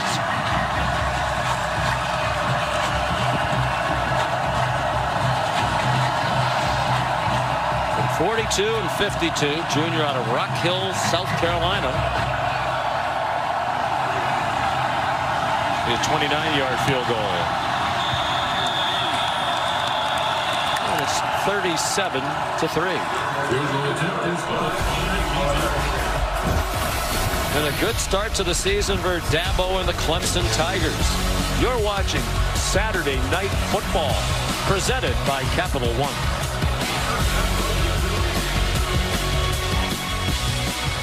Part of Marathon Conference kickoff. Heisman Trophy frontrunner Trevor Lawrence off to a great start in 2020. 22 for 28, 351 and a touchdown. He's also rushed for 2.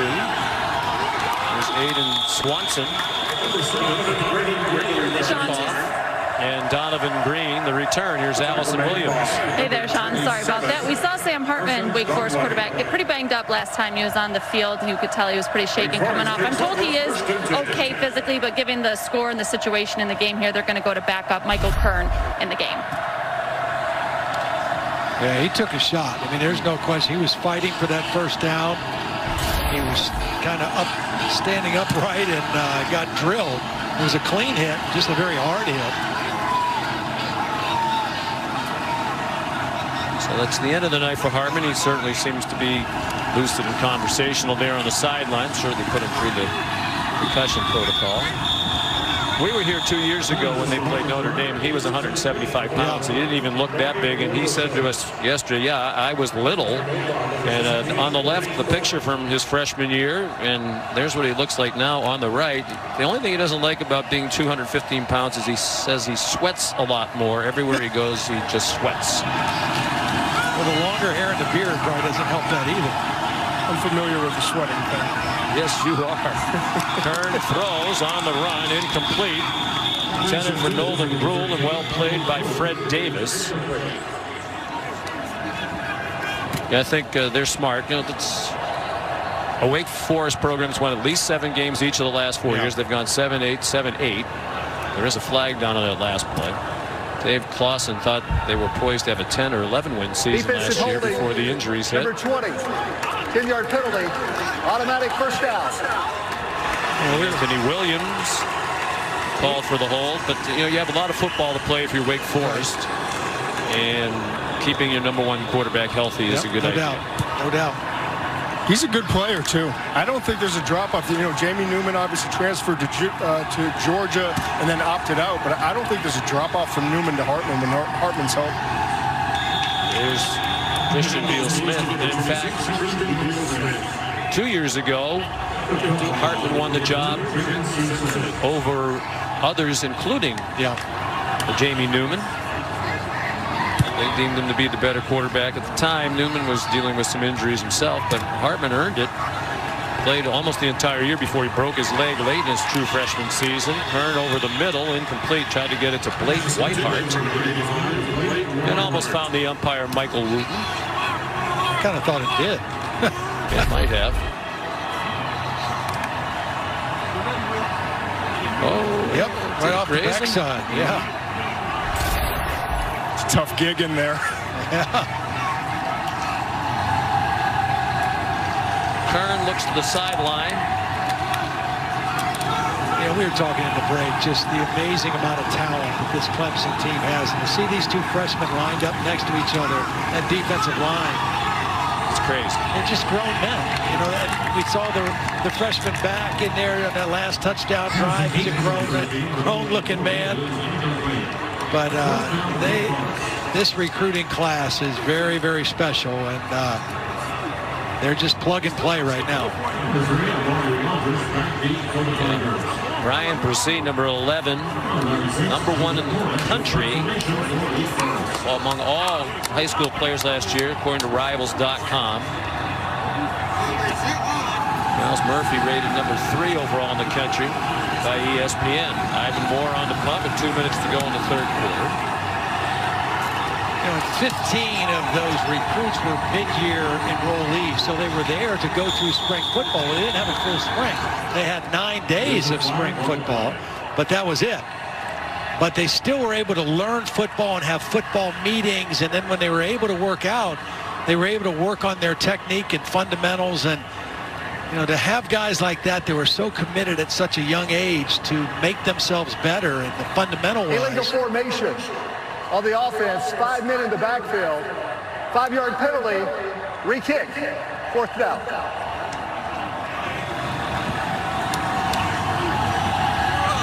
Interesting to see who is the quarterback when they do come on the field on offense. Backups. We talked to Dabo Sweeney the other day. He gushed about those two guys too, didn't he? Don't miss the pregame warm-up, he said, and get the cameras on all 3 of these quarterbacks. Tyson Pumachan is one of the backups. He's number 7. All Dabo said is, to me, he's a bigger Russell Wilson. That's not high praise. No. He said, and I know I coached against Russell Wilson 3 times. See if he gets the first crack at replacing Lawrence in this game. Moore's punt again drifts out of bounds. No chance for Amari Rogers to catch it. I'm about a year away from being able to pronounce number 5's last name. Well, it looks like it might be DJ. We're going to try it ourselves, and we'll get better as we go along, we hope. Uiagalelei. Well, he looked like one of the most talented young quarterbacks I've ever seen in pregame warm-ups. I mean, he's 250. He moves around really well, and he has a rifle. I mean, I don't know how they're going to handle this quarterback situation moving forward, but that's next year's issue. Well, that's what when Dabo was talking about him, he said, we've never recruited one like that. I mean, you're talking about a place that had Deshaun Watson and Trevor Lawrence. We've never recruited a guy that big and that fast that is that refined and playing the position. He can run. He can throw it 75 yards, according to Dabo. The first snap was given to Darian Rencher, and here's Kevin Nagandi. Sean, let's take a look at this Dr. Pepper Fansville studio update as we go to Louisville. Mikhail Cunningham, the Des Fitzpatrick over on the ACC network. 70-yard connection. Louisville up 35-14 over Western Kentucky. Back to Allison, Todd, and Sean. Oh, you're a good man, Kevin. We'll see Louisville next Saturday night, ABC primetime against Miami. Uiagalelei on target to Will Brown in his first catch of the game. He had 1 all last year. He's a junior. So Lawrence's night is over. 22-28 for 351. A passing touchdown and 2 rushing touchdowns. We're just going to call him DJ. That's what I'm calling him. The next few snaps. Yeah, amen. There's DeMarcus Bowman across midfield with another apparent first down for Clemson. And Dabo said about DJ, we've had guys like Deshaun and Trevor who grab it mentally from the beginning, but this guy does too, and he's 250 with bigger arm talent than Deshaun. He can run, he has great arm talent, and he can really move at 250. He played at a big-time school. He played at St. John Bosco in Southern California, so he's very well prepared, well coached in high school. If only they had more talent, more depth. DeMarcus Bowman shoved out of bounds at the 44-yard line. There is another flag now. Well, you know, it's success begets success, right? And in recruiting, number 57, 10-yard penalty, first down. In That's recruiting, freshman, by the way, who held Paul Teo. That's totally the case. Okay, so a couple years ago they had that defensive front. 3 of them get drafted in the first round, right? So now the next thing you turn around, they've got these freshmen defensive linemen, top prospects in the country. You had Deshaun Watson, you had Trevor Lawrence. Now you got 2 quarterbacks that you get signed that are, you know, outstanding prospects. Could have gone anywhere in the country. Success begets success, and Clemson's enjoying that. Yeah, people want to win and they want to be in a great culture, and Clemson has both. ESPN's presentation of college football on ABC will return after this field in Winston-Salem, North Carolina, where Clemson and Wake Forest go to the 4th quarter. 37-3 Tigers. There's DeMarcus Bowman. Turned the corner, went out of bounds, close to midfield. And of course, that national championship trophy will be presented in Miami on January 11th. And it'll be interesting. He talked to Dabo Swinney the other day. Of course, right now, at least the Big Ten is not playing. The Pac-12 is not playing. There's been some talk maybe they might start up in November, December. They said to Dabo, would you be willing to wait, push that playoff back? Said, absolutely not. So we're going full steam ahead, and we fully expect it will take place. The playoff as scheduled. Here's a Joe, another one of the newcomers, a part of the best freshman class Dabo says he's recruited. He's a Canadian from the Edmonton area, and Tony Elliott, the offensive coordinator, who's not prone to overstatement, called him freakish, his talent level.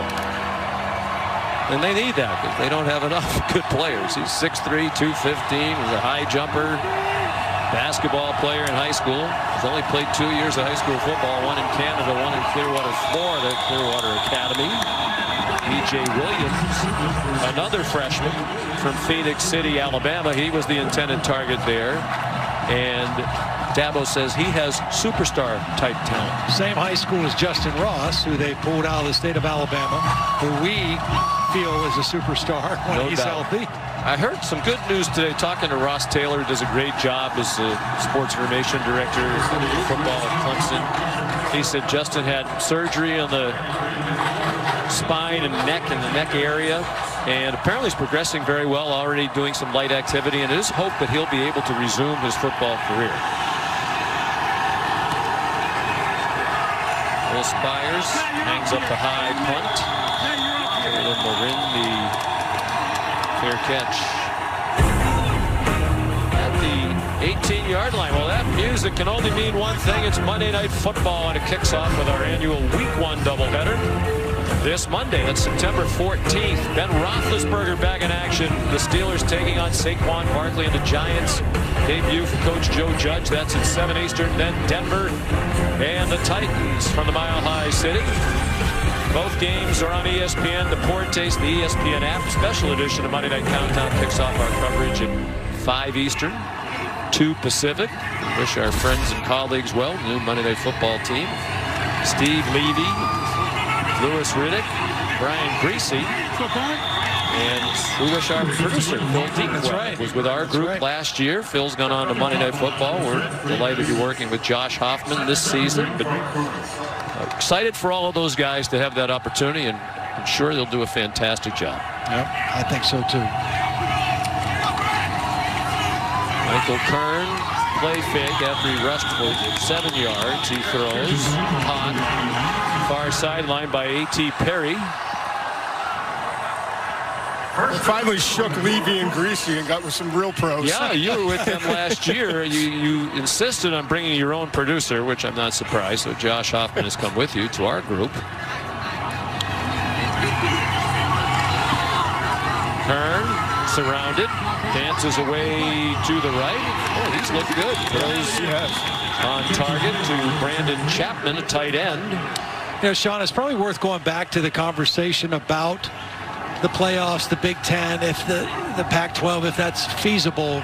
You know, the Big Ten presidents are meeting, have a vote. If it goes through tomorrow, you know, there is a chance that they could try to be ready to play sometime in October, and with the hopes of still being involved in it. You know, it should be noted that the SEC doesn't even start till September 26th, so they're still 2 weeks away from playing. So potentially, if the Big Ten is not that far behind, if it does work out that way, they might be able to play a somewhat of a conference schedule only and get themselves in position to still be included. It's an unusual year all the way around, right? So nothing should surprise us at this point going forward. I think it's the only way that it makes sense, though. Playing in the spring, to me, makes absolutely no sense. There will be 100 or so of the top players in the country. If you're asking them to play in the spring, they're going to say, well, you know, thanks, but no thanks. You have to be able to play for a championship. And if you're playing that late in the year, then you're asking them to come back and either play college football next year or to go to the NFL and play a 16-game schedule. And the human body's just not built to withstand that. Right. A.T. Perry the catch, and Wake Forest on the move here, led by the backup quarterback Michael Kern. Lake Nona High School in Orlando. There's Kenneth Walker turning the corner. He's a sophomore, a good freshman year last year, averaged 5.9 yards per carry. Their school record for a freshman running back. Joseph Charleston made the tackle for Clemson. Yeah, I agree with what you guys are saying. If the Big Ten and Pac-12 want to start, fine, but play a compact schedule and try to get involved in the playoff if they... And I think we're really only talking about the Big Ten right now, because when you listen to the Pac-12 talk, you know, they feel like they're making advances with the rapid tests that they can test every day, but I don't know that they've talked about being able to play till a little bit later. So I don't know if that, you know, if that figures in the same. I think it has to be a mid-October start for it to be realistic to be involved in what's going on postseason-wise. Kern fired to the end zone, battle for possession, and ruled an incomplete pass. It's an incomplete pass. Corey Roberson thought he had a touchdown, or at least was trying to convince the officials that he did, and he did not. Nope. Well, could they be ready in a month? Obviously, I think most of these football programs, players are staying in good shape. When they're practicing. You know, I mean, 20 hours a week. Jim Harbaugh said, you know, a week ago, he said, we could be ready in 2 weeks to play. Now, you know, that's Jim, and he's a ball coach, but I think that if the incentive was there and they could do it safely, yeah, I think they could get ready a lot sooner than later. Nick Skiba clangs a 31-yard field goal off the right upright. So a lot of people think they do. Notre Dame defeated Duke in the opener for those two teams in South Bend today. First play of this possession, and it's Kobe Pace, the freshman again, as Williams made the tackle. Clemson almost the unanimous choice to win the ACC in the preseason poll. They got 132 out of a possible 134. First place votes. The Irish playing this 1 year. A full conference member in football. Got the other two. No divisions this year, Todd, so it's just the top two winning percentage. You're going to go head-to-head, so they might play a couple times. They could, you know, and 2 years ago we had Clemson Notre Dame in a playoff game, and Brian Kelly thought his team had come a long way and was ready to compete against a team as talented as Clemson, and really didn't pan out that way. And, you know, right now I still don't know that they would measure up with Clemson on paper, but you play them in South Bend in November, and that levels the playing field potentially a little bit more. Still going to have their work cut out for them against this super talented Clemson football team. And the much anticipated game on November 7th. Uyunglele ahead to the 28-yard line. You're saying that very well. Yeah, I'm impressed. Well, practice makes perfect. Pretty much been repeating it to myself during all these commercials. Uyunglele. I'm not even going to try. Still battling this mask. Yeah, are you still wearing the mask? You sound much more smooth than you did in the pregame. I actually got a call right after I fumbled. That entire intro was it was from a GM in the NFL. I said, "Listen, we don't mind. We'll send you some masks. Just clean it up. We're horrible." It was just to match your very nice suit that you're wearing here today. You're in the return of the punt. Well, no, you had a different mask on earlier. You had a beige one. So this one does seem to fit you better. Sean McDonough, Todd Blackledge, Todd McShay, Allison Williams, our producer Josh Hoffman, our director, the birthday boy, Scott Johnson. Happy birthday, Scotty J. Leading our crew tonight. Thank our crew. Always have to work very hard, and even harder with all the COVID protocols and restrictions. Kearns pass a little bit too deep for A.T. Perry. A lot of other backups in the game now for Clemson. You know, they brought 80. The ACC changed the rule of being able to bring 72 on a road game to 80. Not sure if Dabo is going to get to play all 80, but I'm sure he's trying. 62 so far tonight. Yeah, he's trying. Last year they averaged 76 players played per game. That was 12 more per game than any other program in the country. Nice move after the catch. Jaquari Roberson trying to take it to the end zone. He got run down by Tyler Venables. As Todd mentioned earlier, he's another one of the sons of Brent Venables, the defensive coordinator for Clemson. Well, and he's got some speed. I mean, you could see the catch-up speed to make that tackle. A little shaken up at the end of the play, but Tyler was a quarterback in high school the last 3 years, and Brent told me when I talked to him on the phone, he said the guy can really run. Takes after his mom, but he can really run. What he told me. Yeah. Brent Venables, he and his wife Julie have the 2 sons on the team. He also has 2 daughters. Please and he has set the play clock to 40 seconds. I mean, how cool would it be? Start both clocks on my signal. To have 2 of your sons playing on your defense, right? Yeah. And coaching them every day. It's awesome. It really is. And Brent Venables has said, you know, he knows he's been contacted a number of times over the years by teams who are interested in interviewing him, maybe hiring him to be a head coach. And he said, I know eventually I'm going to either have to do this or they're going to stop calling. I'm not sure they're going to stop calling. Yeah. But I think he's getting closer to being a head coach. Jeff Scott, longtime co-offensive coordinator, left after last year to become the head coach in South Florida. Kern to the corner of the end zone, incomplete. Well, and I think as we take a look at the end of this play, great effort by Donovan Green trying to get 1 foot down. Makes the catch, but I don't think he gets a foot down in the field of play. Nope, out of bounds. But I think, you know, when Clemson was the culture, the community, such a great place to work, great place to raise your family. When his kids were young, his boys were young playing high school football, I don't think the idea of moving them was that attractive. Now that they're in college and a little bit older, you know, I think he's probably a little bit more open to that idea. But he also still has one of the, you could count on one hand, you know, jobs that are better than the job that he has. He's the highest paid defensive coordinator in college football, and I think 2.5 he makes, which I think is it's not Blackledge money, but it's good. Yeah, okay. Justice Ellison just got his first carry as a member of the Wake Forest Demon Deacons. Kearns sacked, flag down. Jordan Williams there. Number 15, Michael Kern, the keeper. There's a flag on the play. Holding. And they'll probably turn it down by virtue of the loss on the sack yardage. See the referee, Riley Johnson, suggesting to Dabo it'll be 4th down if it turns down. Holding. Offense number 55. Penalties declined. 4th down. But it's not like the old days, too, when assistant coaches, you know, financially, Right. You know, you almost had to take a head coaching right. job because the money was so much better. But with the assistants now, if you're happy where you are, yep. And both Venables and Tony Elliott have said, set the game clock to 7:40.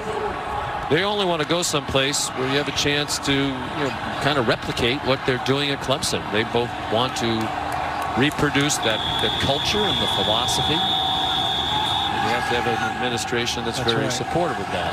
Yeah, that's a big part of it. I mean, your athletic director, your president, all have to be pulling in the same direction, and they certainly have that at Clemson. They spend a lot of money there on their football program. Skiba made 34 in a row at one point. Missed a couple tonight, but that one's good from 42. Earlier this evening from the two-time U.S. Open champion Curtis Strange, proud alum of Wake Forest. Billy Andrade watching the game tonight, now thriving on the Champions Tour. So many others.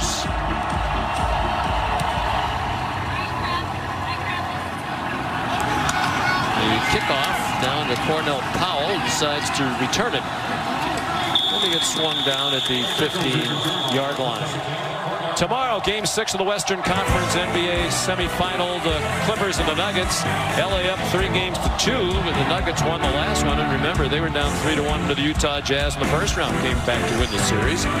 That's at 1 Eastern time, followed by the men's final of the U.S. Open, 4 Eastern time. Alexander Zverev and Dominic Thiem in the final, each looking for his first Grand Slam title.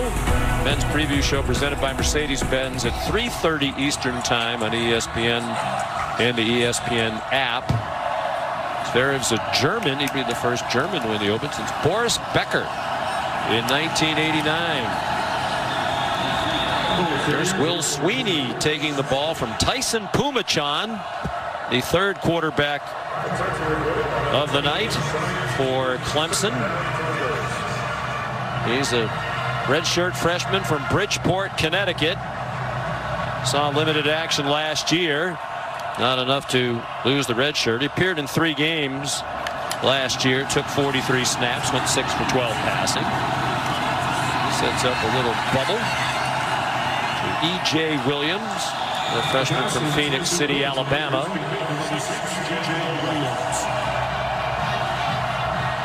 Tyreek Hardeman made the tackle for Wake Forest. 6.5 to go.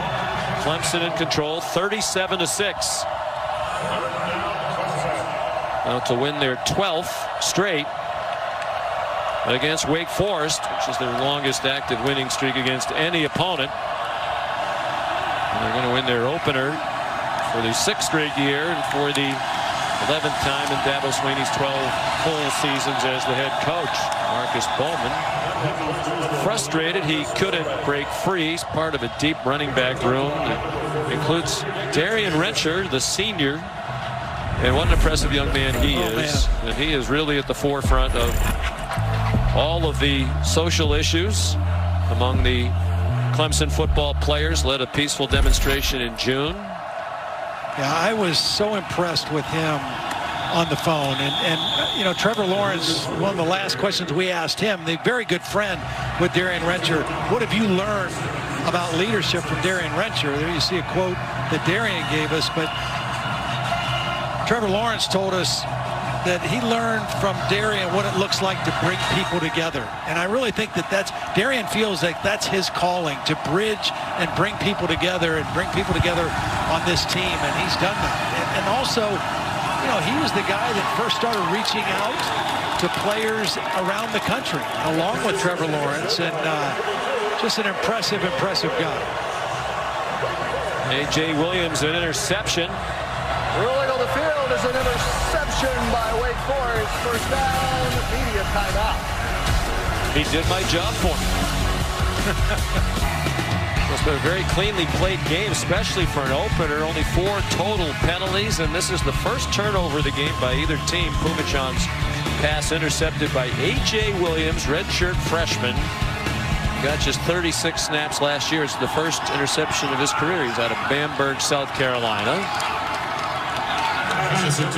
They go deeper down the quarterback depth chart. Mitch Griffiths has come in, true freshman out of Broad Run High School in Ashburn, Virginia. And Warren Ruggiero, the offensive coordinator, told us yesterday he had a tremendous training camp. Really, they knew he was good coming in, but he's even better than they thought. Well, if you're Dabo Swinney, Brent Venables, this is a great teaching moment right now for your defense. No matter who's in the game, it's a sudden change situation. The game is in hand. Can you come on the field and get a stop here and not let them take advantage of the turnover? It doesn't matter what the score is. This is your opportunity to come out here and put a stop to the momentum that Wake Forest had after the turnover. And right now it's 3rd and long. Regan Upshaw with the 6th sack for Brent Venables' defense. Again, Brent's not going to concede any play. I mean, he's going to press cover. He's going to bring pressure. He cares what the score is. Yeah, absolutely he does. Justice Ellison around the corner. Oh, and then it looked like a late hit. I haven't seen a flag yet on that. Yeah, I think there was one late. He knew it too. Malcolm Green. That 2 late hits, actually. That one was personal foul. A week late. Late hit out of bounds by number 21 on the defense. Penalty is half the distance from the end of the run. Automatic first down. Teaching moments. All these things right now are teaching moments. Playing a lot of young guys. You're giving them an opportunity to get a big stop here in the last 5 minutes of the game. And you can't have careless mistakes like that. And Malcolm Green will learn from it. He's a very promising, talented freshman out of Richmond, Virginia as well. So it's 1st and 10 after the penalty. Wake Forest just inside the 15. High snap. Griffiths had to go up for it. And Justice Ellison got dumped by Keith McGuire. Now, Malcolm Green just got called for that penalty. It wasn't even on the depth chart that we got. Right. So we'll get John Madry, our crack statistician here tonight, to get us the update on how many Clemson players have played tonight. Dabo said we have a lot of good players. They come hard to practice and work hard, and we're going to get them all in there, and they do. Elijah Turner's also into the game. Griffiths running out of time, throws it away. You know, just going back to Brent Venables and how they continue to put pressure on you no matter who they have on the field. I thought it was interesting. Dave Clawson was talking about Brent, and he says, you know, once he gets the game in hand, all he wants to do then is to become the best defense in the country. So he's not going to ever stop coming after you. He's not going to ever stop trying to press you and take everything away, because he wants to win first and foremost. Then he wants to dominate you, and that's what they're trying to do here in this last possession. Top 10 in the country in total defense each of the last 5 years. Second to Alabama in scoring defense, and ultimately that's what it's all about. They're trying to throw a fade there to Nolan Brew, and it was incomplete with the Anthony Williams in coverage. It's situations like this that allow them to grow up the young players, if you will. You know, I mean, think about it. A.J. Terrell last year, 1st-round pick for the Falcons. Tanner Muse, 3rd-round pick for the Raiders. Kayvon Wallace, 4th-round pick for the Eagles. And Dabo, when we were talking to him on Wednesday, said this might be the best back 7 that I've ever had. And it's just because they have the opportunity in the second half of games when they're blowing teams out to get these young players ready for situations like this. To the end zone it goes, and incomplete. Broken up by Fred Davis. There is a flag down. Intended for Donald Stewart, a graduate student, just transferred here from Stanford. Defensive pass interference number 2. That's an automatic first down. See, a lot like Alabama, a lot like Georgia, the way they play defense here with so much press coverage, they're always going to have their hands on you. They are daring officials to call pass interference every time the ball's thrown up like that. And they could have called it the play before. They did not. That time they got Fred Davis on the wide side of the field. But they are very handsy, very physical, a lot of contact with receivers. But that's how they teach it. That's how they coach it. And they just do it play after play and know you're not going to call interference or DPI every play. Another high snap for Griffiths. He managed to play it on the bounce. Lawrence, and then it was too high. Taylor Moran. Rivas not tall, just 5'11". But some of these snaps are just bad snaps. He's trying to make the best of it.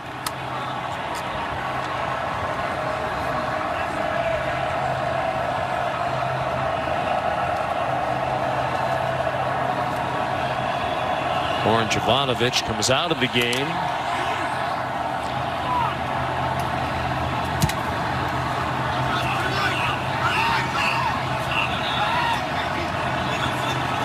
Rivas All-State in Virginia in high school last year. Hands it off to Justice Ellison. One freshman giving it to another. Niles Pinckney made the tackle. He's the graybeard of that defensive line for Clemson. He's taken on a leadership role with so many young players around him. Graduate student. Number 44. Third team all ACC last year. He already has 2 degrees from Clemson, one in criminal justice, the other in sociology.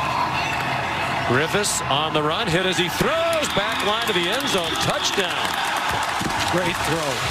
That is a hard throw under duress, and puts it in the only place he can where his guy has a chance to make the catch or it goes out of bounds. There's the pressure, just puts it to the back corner. That's a beautiful throw under pressure for the touchdown. Valuable experience gained by Griffiths, and what a night for Taylor Moran. He's had 9 catches for 93 yards and now a touchdown. The first catches, obviously the first touchdown of his career. Centerville, Virginia, Westfield High School, where he won 3 straight titles. Extra point is good by Nick Skiba.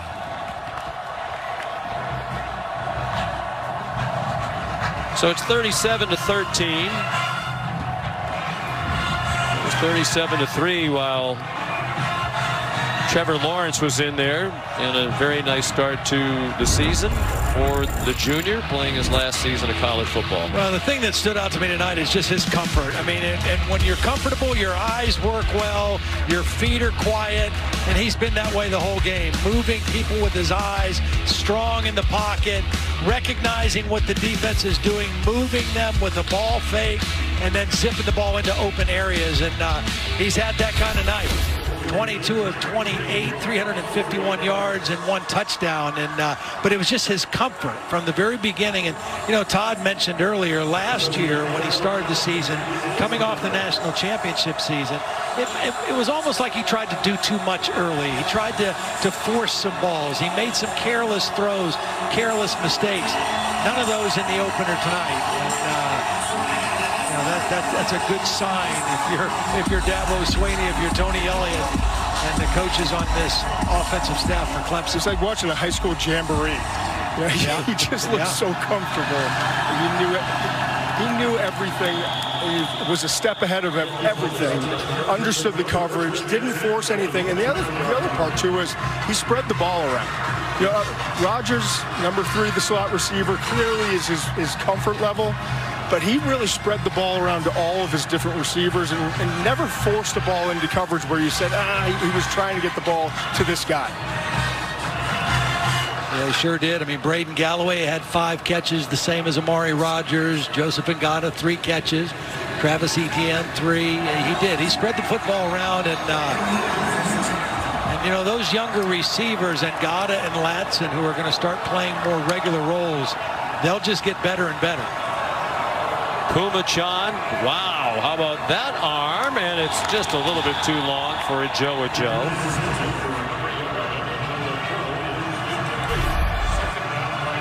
You say, why is Clemson still throwing? Well, you got 3 quarterbacks. You want to give them real reps. You don't want to just put them out there and have them hand off the football. That's a perfect throw by Pumachan. Came out after the interception and put that one out there perfectly.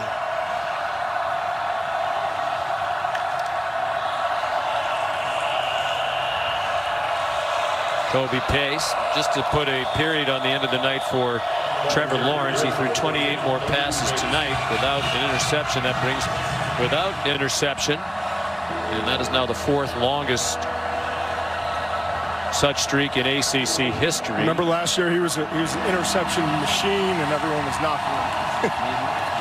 Moved past Mitch Trubisky of North Carolina for the 4th longest. The record is 379 by Russell Wilson, the man who Dr. Sweeney compared Tyson Pumachan to. They played 3 times in his NC State. I know what Russell Wilson's like. He said Pumachan is going to be like Russell Wilson, be a 3rd round pick, 4th round pick, and he's going to be awesome in the NFL, and the team that takes him is going to be glad they did. I took a note. Yes, oh, you sure did. And as a guy who had taken, what, 40-something snaps in a college football game prior to tonight, so Dabo limited sample in game action, but he sees him every day in practice. 4th down 3. Let the clock run down. I assume punt. Timeout Clemson. 30-second timeout, and it is their first of this half.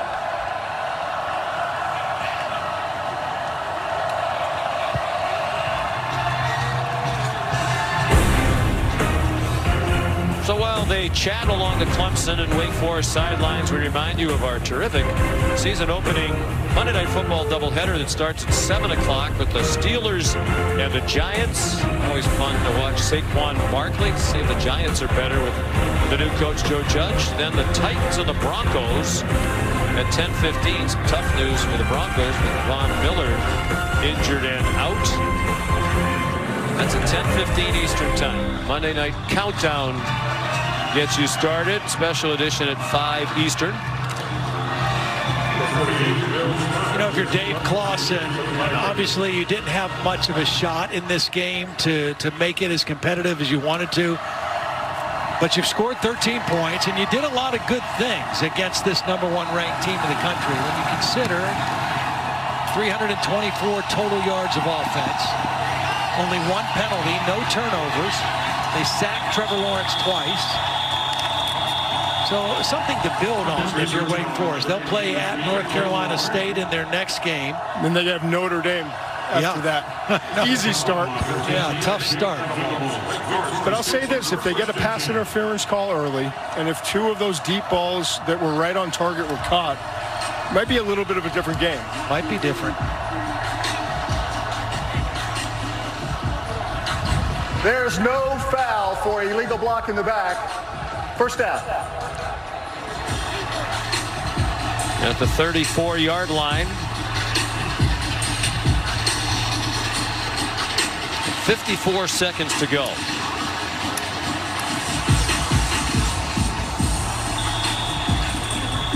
And still Mitch Griffiths at quarterback. Both backup quarterbacks look good. They obviously have depth at the most important position on their football team. Will Drawdy gets the first carry of his night. He's a redshirt junior from Easterly, South Carolina. Had only 2 carries all of last year. So this will be 12 straight wins for Clemson over Wake Forest.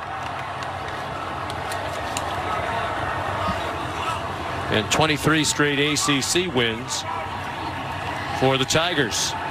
Open the season atop both polls for the 2nd year in a row. And certainly look worthy of it here tonight. Drawdy again, and that will likely be the last play of the game. So Clemson had an overall winning streak of 29 games. Ended in the national championship game to LSU. They're a winner on a delayed opening game.